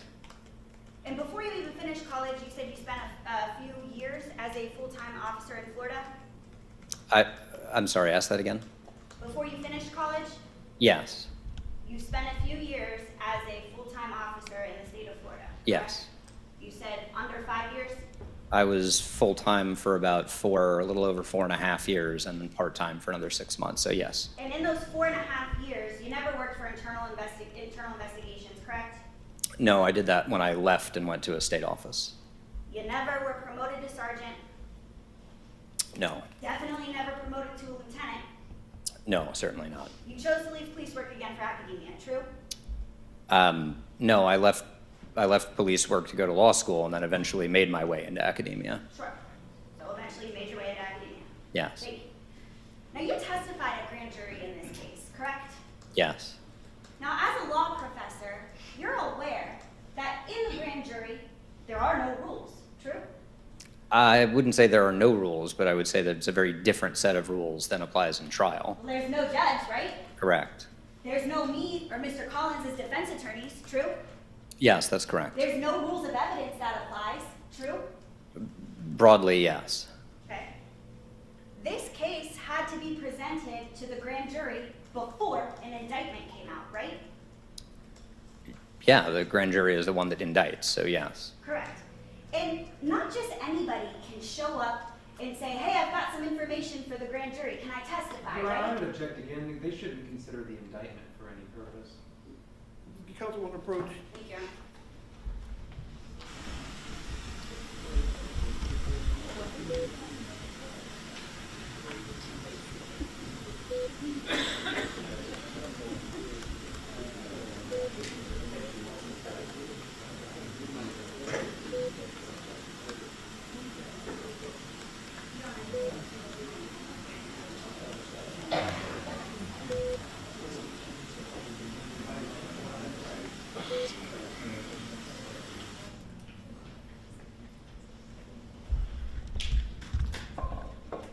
Sorry, sir, I was saying, so nobody can just show up to the grand jury and say, hey, I've got some information for you, let me testify, right? Do you mean the prosecutors call the grand jury witnesses? I'm not sure what you're asking. Any random citizen can't show up to the grand jury and say, hey, I've got some information I would like to testify right here, right now at the grand jury. I mean, they can approach the prosecutor and say that. Whether or not they get to is up to the prosecutor to call them as a witness. Sure, it's up to these guys who to call as a witness at the grand jury, right? Just like it's up to them. Sorry, yes. Just like it's up to them who they get to call during their case in chief, true? Yes. Okay. You would agree with me that you were called to testify by these prosecutors at the grand jury, yes? Yes. And you were retained by these prosecutors on April 29th, 2024, correct?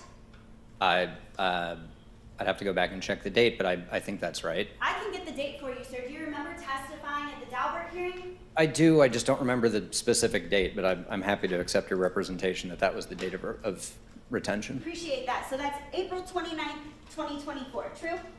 Sure. Are you aware of when this case was indicted? No, I don't remember. You don't remember us talking about it at the Daubert hearing either? Not offhand. Okay. So if I told you, would you accept my representation that it was not indicted until August 13th of 2024? Sure. Okay, so you were retained by them though in April, right? Yes. And you testified at the grand jury before the charges came out here, true? Yes. Your report was dated July 31st, 2025, correct?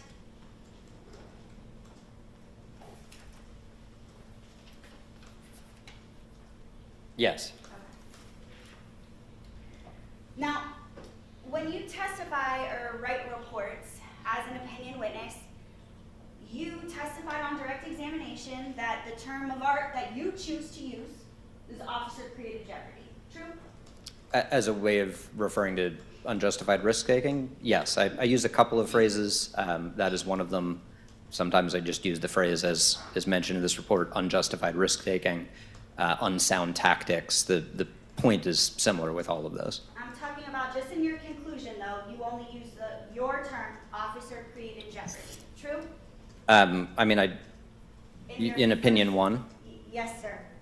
I mean, I describe it as unreasonable, as contrary to generally accepted police practices, as officer-created jeopardy, and as foreseeably contributing to the shooting. Sure. Can we just pull the computer up? I'll pull the slide up for you. Sure.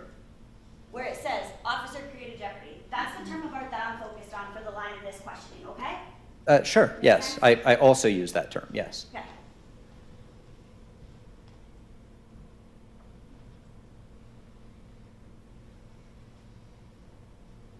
You see where it's highlighted in yellow? Yes. Constituted officer-created jeopardy. True? Yes. Okay. Now you're aware that the Supreme Court of the United States has held on the use of deadly force, has listened to a couple different cases. True? Yes, a number, yes. Okay. Tennessee versus Garner is one. Sure. Graham versus Connor is the other. It is another, yes. Scott versus Harris is another. True?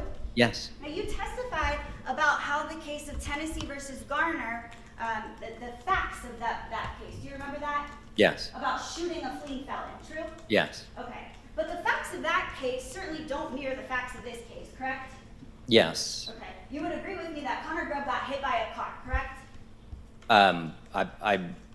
I have no opinion as to whether he got hit or not hit by a car. He was certainly in front of the car when it started moving. Sir, you can see on the video that he gets hit by a car, no?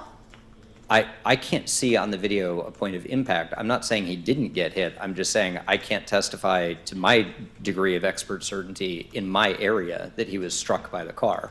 Was there contact? Absolutely there was contact. He put his hand on the car, among other things. But I don't know whether he was impacted or hit. I'm just asking you to use your eyes, sir. I'm not asking for any expertise or anything like that about generally accepted police practices. Just watching the video, you're telling these ladies and gentlemen of the jury here that Connor Grubb did not get hit by a vehicle? If you're asking for a lay interpretation of the video, that's up to the jury. I testify as an expert, so to a degree of expert certainty, I can't define that he was hit or not hit. That's also not really the point of any of my opinions. Sir, I get to ask the questions. Remember, we established that on direct examination, right? On cross. Examination, yes. And is there a reason why you don't want the members of the jury to know what it is that you see on the video, whether or not Officer Grubb gets hit by a vehicle? I am happy to talk about that, I would just like but the jury gets to decide what the facts are, not me. Did you review the video? Yes. Did you see him get hit by a car? I did not see a point of impact. I saw his hand on the car. I saw what looks like plausible contact. I have reports that say that he was hit by the car. I have at least some evidence suggesting not.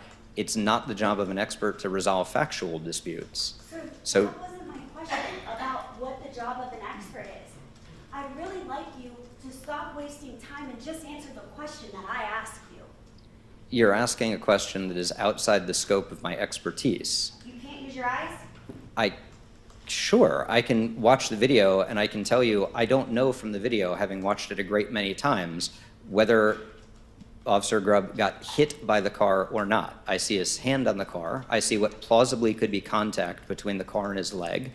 I also see what plausibly isn't necessarily. I don't know, and I'm not going to testify to a reasonable degree of professional certainty, since I'm here as an expert, about what happened when I don't have a good basis for it. Not what I'm asking you again, sir. All I want to know is, did you see Connor Grubb get hit by the car? Yes or Your no? Honor, he's answered the question at this point. Counsel Broach?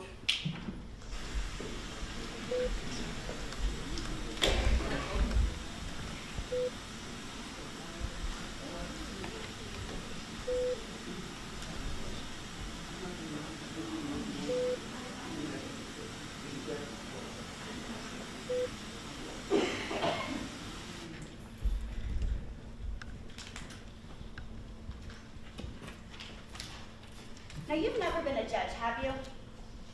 No. Certainly never a Supreme Court justice, right? No. Judges shape the law. You would agree with that, right? Sure. You went to law school, though, so you would agree with me that when the Supreme Court makes a ruling, every court in the country must follow that ruling, true? It depends on the nature of the ruling. If the court is making a ruling and it's exercising its administrative power over the federal courts, no, it wouldn't apply to state courts. If it's a constitutional ruling, yes. Okay, so as long as it's applicable, when the Supreme Court speaks, the states follow. Yes. Ohio courts have to follow it, true, too? Sure. Anything that is applicable to constitutional rights or the like, yes. Even the judge in this case, if the Supreme Court makes a ruling that's relevant to this case, this judge has to follow that, true? Sure. If there's a relevant ruling, yes. Mandatory directives from courts are very serious things, right? Sorry, say that again. Mandatory directives from courts, like injunctions? Mandatory directives like the law. When the Supreme Court articulates the law, that's serious, true? Sure. You would agree with me that the U.S. Supreme Court in Graham versus Connor said that those who evaluate an officer's use of deadly force, people like you and the jury, must not use hindsight 2020. True? Yes, I think they say avoid the 2020 vision of hindsight. Thank you. Now, you would agree with me that it's this judge's job to give the law to the jury, yes? Yes. And whatever is in those jury instructions, this jury must follow. I really don't want to get into any position of instructing the jury, but yes, the jury should follow the jury instructions. Thank you. Now, I've actually sent you a couple different sets of jury instructions that we've used over the past couple times you've testified, yes? In previous cases? Yes, sir. You don't remember receiving an email from me with prior jury instructions from this court? Which case was that in? The Meade case, the Coy case. I've sent you Mitchell jury instructions before. I've got the email if you would like to see it. Yeah, yes, it sounds familiar. Okay.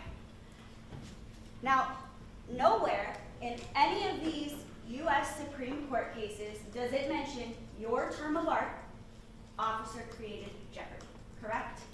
Those cases do not use that exact phrase. And in the jury instructions, nowhere in the jury instructions that I have sent you from prior cases does it mention the term of art, officer-created jeopardy, correct? Sure, the jury instructions do not use that exact phrase. And actually in OPATA, the training materials that you reviewed, nowhere in those training materials does it use the words officer-created jeopardy, correct?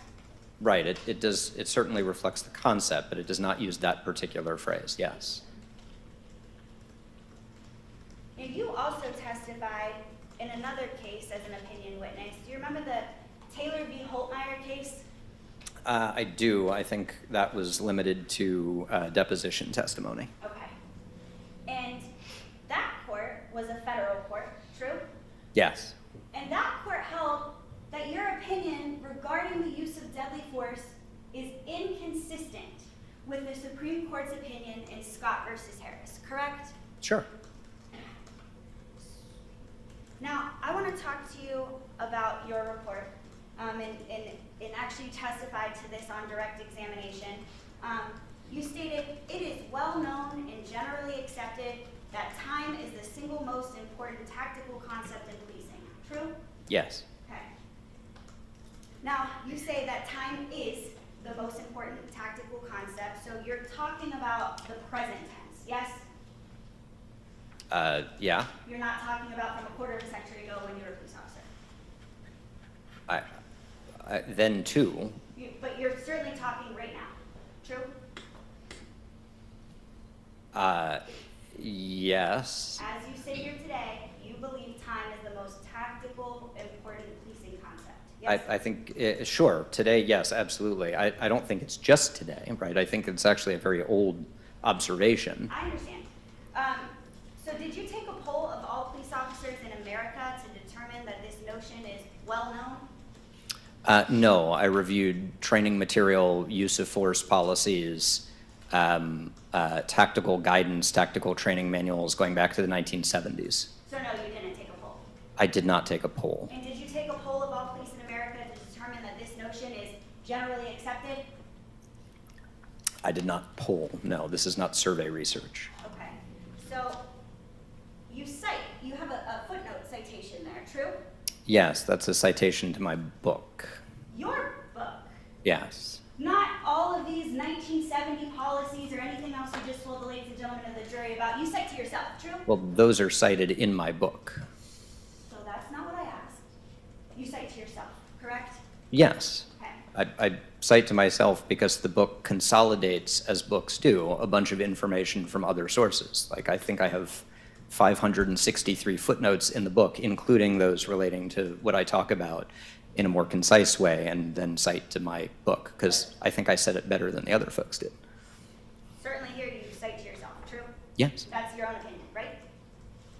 No, that's not my own opinion. That's reflected from the information gathered for the book. The book doesn't have your opinion in the book, sir?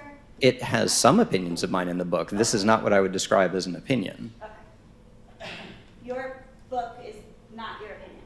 That's not what I said. Okay. I'm asking. The book has things reflected in it about generally accepted practices that I don't agree with, that are not my opinion.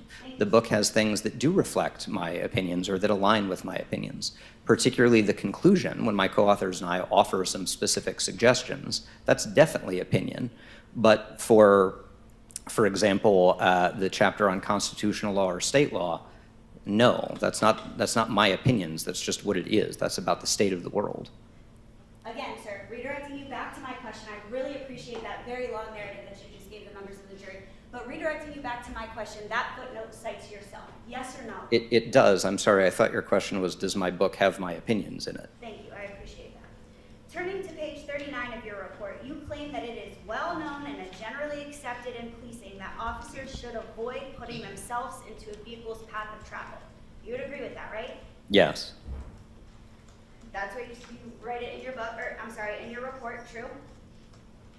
Yes. And you established you didn't take a poll on police to see if it was really generally accepted or well known, right? Right. Yeah. That's survey research is not how one develops that. But yes, that's correct. There is no survey research underlying that. And in fact, there's no citation here at all. True? Right, because that's an introductory sentence to the rest of the paragraph that has a bunch of cites in support of that particular point. Sir, that's a whole entire sentence equipped with a capital letter and a period, right? It is introducing a whole entire paragraph with a number of sentences on that topic. And that sentence does not have a citation. True or not true? That sentence does not have a citation. I- Yes. Now, that's an important statement. True? The what's highlighted there? Yes. Sure. Like I spend multiple paragraphs on that point. Okay. Now, you testified on direct examination about the IACP law enforcement policy, correct? Yes, that's the International Association of Chiefs of Police model policy or consensus paper. I have a couple of different things from IACP that I cite in my report. In those sentences thereafter, this one with no footnote cites the IACP model policy for vehicles, true? One of them does, yes. Okay. May I approach the witness, Your Honor? You may. This is that model policy that you cite in your report, correct?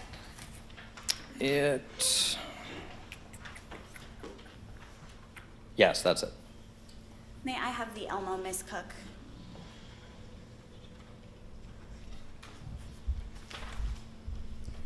Now, on page 3 of that policy, this says right here, this document is not intended to be a national standard. True or not true? Yeah, that's what it says. That it's not meant to be a national standard. Sure. Now, you would agree with me, sir, that generally accepted police practices say that an officer can use force when there is an imminent threat to something that the officer is lawfully trying to do. Yes or no? Sure.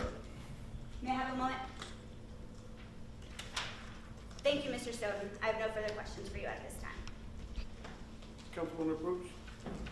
Everybody, join the party.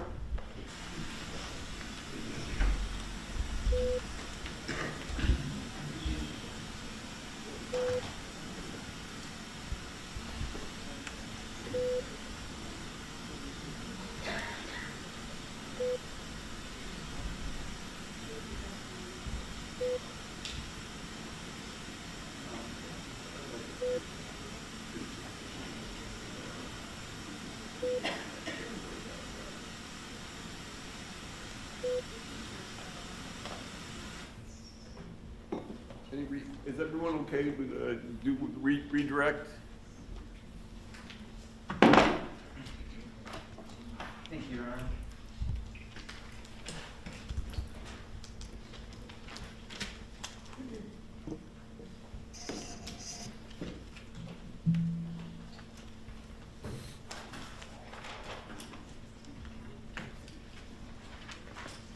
May I proceed, Your Honor? Yes. Professor Stoughton, you were asked about that sentence in your report. It is well known and generally accepted in policing that officers should avoid putting themselves into a vehicle's path of travel. Indeed, stepping into a path of travel of the subject's vehicle is perhaps the paradigmatic example of officer-created jeopardy, having been used as an illustration in. And then right after the defense attorney cut it off, did you actually then go on to provide multiple citations?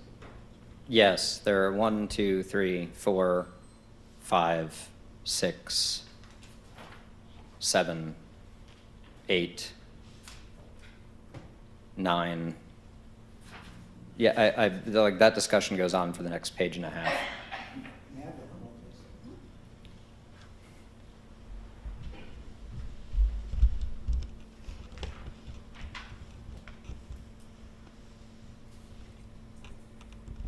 So, right after you say it's perhaps the paradigmatic example of officer-created jeopardy, where does your report go from there? It talks about that as an example of officer-created jeopardy, again, just unjustified risk-taking, being used as an example in books. I think that's a cite to the way that we use it in the book. Book chapters, training presentations. It talks about the International Association, bad capitalization on my part, the motor vehicle policy, which states in relevant part, quote, "At no time should the officer or others stand in front of, between, or behind the stopped vehicles." It talks about these articles from 2005 in Police Magazine in 2006 that describe stepping in front of a vehicle or stepping into a vehicle's path of travel as a very poor tactic, placing the officer in a position where, if the driver attempts to escape, the officer may interpret it as an attack and shoot. The block quote at the bottom there, and that I think feeds over to the top of the next page, is actually from a 2025 article after the date of this incident, reflecting on the long-standing nature of this particular aspect of policing. In the block quote there, the author is reflecting on, "When I was an officer, it was unthinkable to step in front of the suspect's vehicle in order to order them to stop, I do not know when this dangerous tactic began, but it is an ill-advised tactic. It is not an acceptable police procedure. This tactic is another example of officer-created jeopardy because it puts the officer in the zone of extreme danger." That's from a 2025 article in Police Magazine. So did you actually cite fairly extensively after your assertion that it's well known and generally accepted that an officer should not place himself in front of a vehicle's path of travel? Sure, that's how paragraphs work, right? You introduce the paragraph with a sentence that tells you what that paragraph's about. You then write some sentences that support what that paragraph's about with citations as appropriate. And now, there's been lots of talk about this officer-created jeopardy. Is there a preoccupation with just the specific terms, officer-created jeopardy, those words? Yeah, there seems to be a lot of focus on the magic words officer-created jeopardy, which are utterly irrelevant, right? Again, it's the concept of unjustified risk-taking that is important, in the same way that when some police agencies refer to the backdrop of a shooting and other police agencies refer to the backstop of a shooting, it's not the disagreement in terminology that's relevant, it's the concept that both of those terms are being used to address. So whether we talk about unsound tactics or we're even more verbose and say unsound tactics that foreseeably increase the likelihood that officers will be exposed to danger that sound tactics would have avoided and thus have to use force, or whether we just summarize that as unjustified risk-taking or officer-created jeopardy, shouldn't really matter. And if not the words officer-created jeopardy, are there tactics and concepts throughout the basic training curriculum of peace officers that deal with officer-created jeopardy? Sure, if we didn't care about unjustified risk-taking, we wouldn't have tactical training at all. Right? We wouldn't tell officers this is the safest way to address a particular situation, or this is a reasonable scope of safe options to address a particular situation, because we wouldn't care about whether the risks they take are appropriate. But we do. That's why we have tactics. And I know that it's not your job to instruct the juries on the law that they are to apply, but it was asked about, had you received jury instructions from a defense attorney, and do you see anywhere the words officer-created jeopardy? Did you see, while those words might not be there, would the words totality of the circumstances be there? I would have to look back specifically at them. I think so, but I would have to look back specifically at what they were. And if they did include the words totality of the circumstances, would that include the decision-making and the actions of the officer earlier in the encounter leading up to the shooting? I mean, I think that's part of what it means to be totality of the circumstances instead of taking a moment of the threat or a final frame approach. And now, Professor Stoughton, do you, in your role as an academic, well, I guess they've asked about 5.5 years as a police officer. You were a police officer for 5.5 years, correct? Yeah, thereabouts, yes. And have you devoted your academic career to primarily the study of policing? Yes, exclusively the study of policing. I've been a policing scholar now for 13 years, and that's really the only thing I research is policing. And are you still active in the actual world of policing beyond academia? Yeah, very much so. I run a program that provides police training at the officer level and at the executive level around South Carolina and around the country. I actively speak to police audiences all the time. I work with agencies all the time. So yes, I try to take myself out of the ivory tower to the extent that I can. And in your role as a scholar, as an academic, will you discuss or publish on ideas for what you think would be better officer practices, or even practices that are considered acceptable that you don't agree with? Sure, yeah.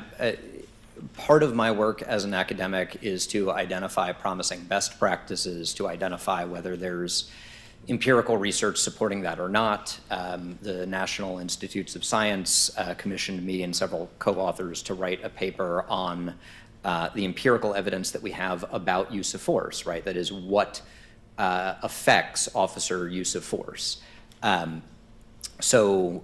Yes, as an academic working in the area, I certainly look for and attempt to promote best practices.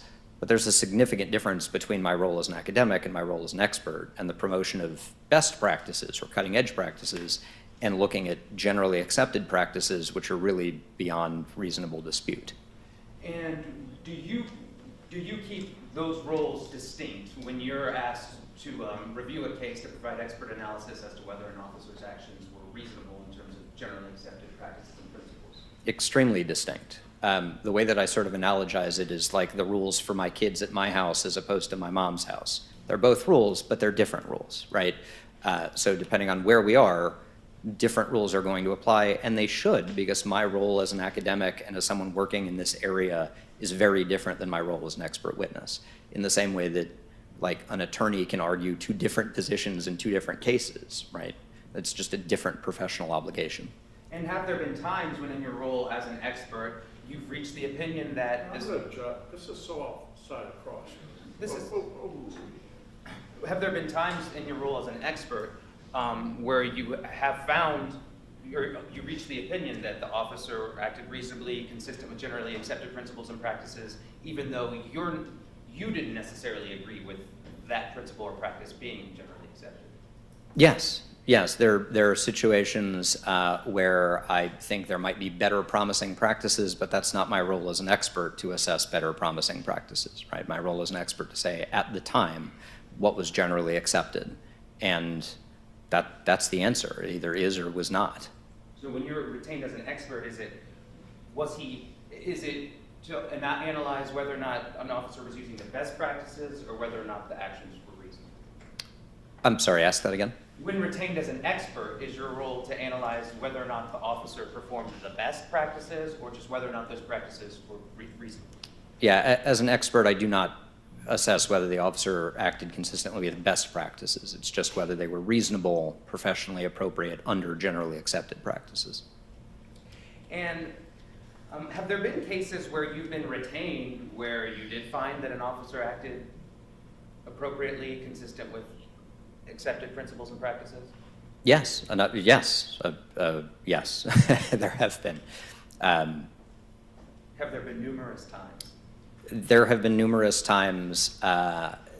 Some of them don't go to trial. Some of them, especially retentions by a prosecuting office, I issue a report or testify in grand jury, and there is no criminal trial because there is no indictment or prosecution, right? Or in cases that do go to trial, there are typically split opinions where not everything an officer does is inappropriate. There are things that might be entirely appropriate in the scope of the actions that I'm reviewing. So that's part of the overall opinion too, even if what tends to get focused on in litigation is the specific things that officers may have done wrong.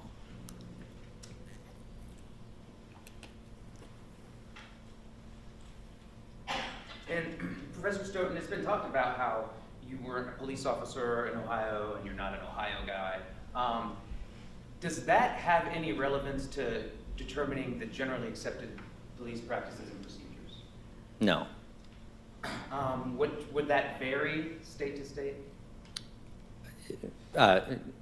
In the context of this case, no. Cars run over people in South Carolina and Ohio. And you were shown during cross-examination a quote or a head note from State v. White when it talked about experts not engaging in armchair reflection and about what an officer could have, should have done. Is it also generally accepted in policing when evaluating a use of force not to use that type of armchair reflection? Yes, absolutely. Does that mean there can be no consideration about what an officer should have done? No. So there are two different reasons that policing might review an officer's actions, one of which is to see whether the officer or any other police employee did something wrong. Separate and apart, we might look for whether there are things that the agency as a whole might do better, whether there are changes to training or policy or equipment that might improve future outcomes. The way that I understand White and the general prohibition on the sort of armchair quarterbacking is don't confuse those two things, right? Just because there could be something that was better that would have led to a better outcome, that does not necessarily mean that an officer did something wrong. Sometimes an officer does something wrong, and if they hadn't done that thing wrong, it probably would have led to a better outcome, but the focus is on whether they did something wrong, not the sort of alternatives. And in this case, what did the defendant in fact do? He stepped in front of a car. He stayed there for a total of about 10 seconds. When the driver of the car turned the wheel, he drew his gun and remained in front of the car for more than another 4 seconds. As the car started to move, he continued to remain in front of the car for another 2 seconds, and he ultimately shot and killed the driver. And were those actions consistent with generally accepted police practices? No. May I have a moment, Your Honor? Okay. Nothing further, thank you, Your Honor. Any questions as a result of this? None necessary, Your Honor, thank you. All right, you can step down and Thank you.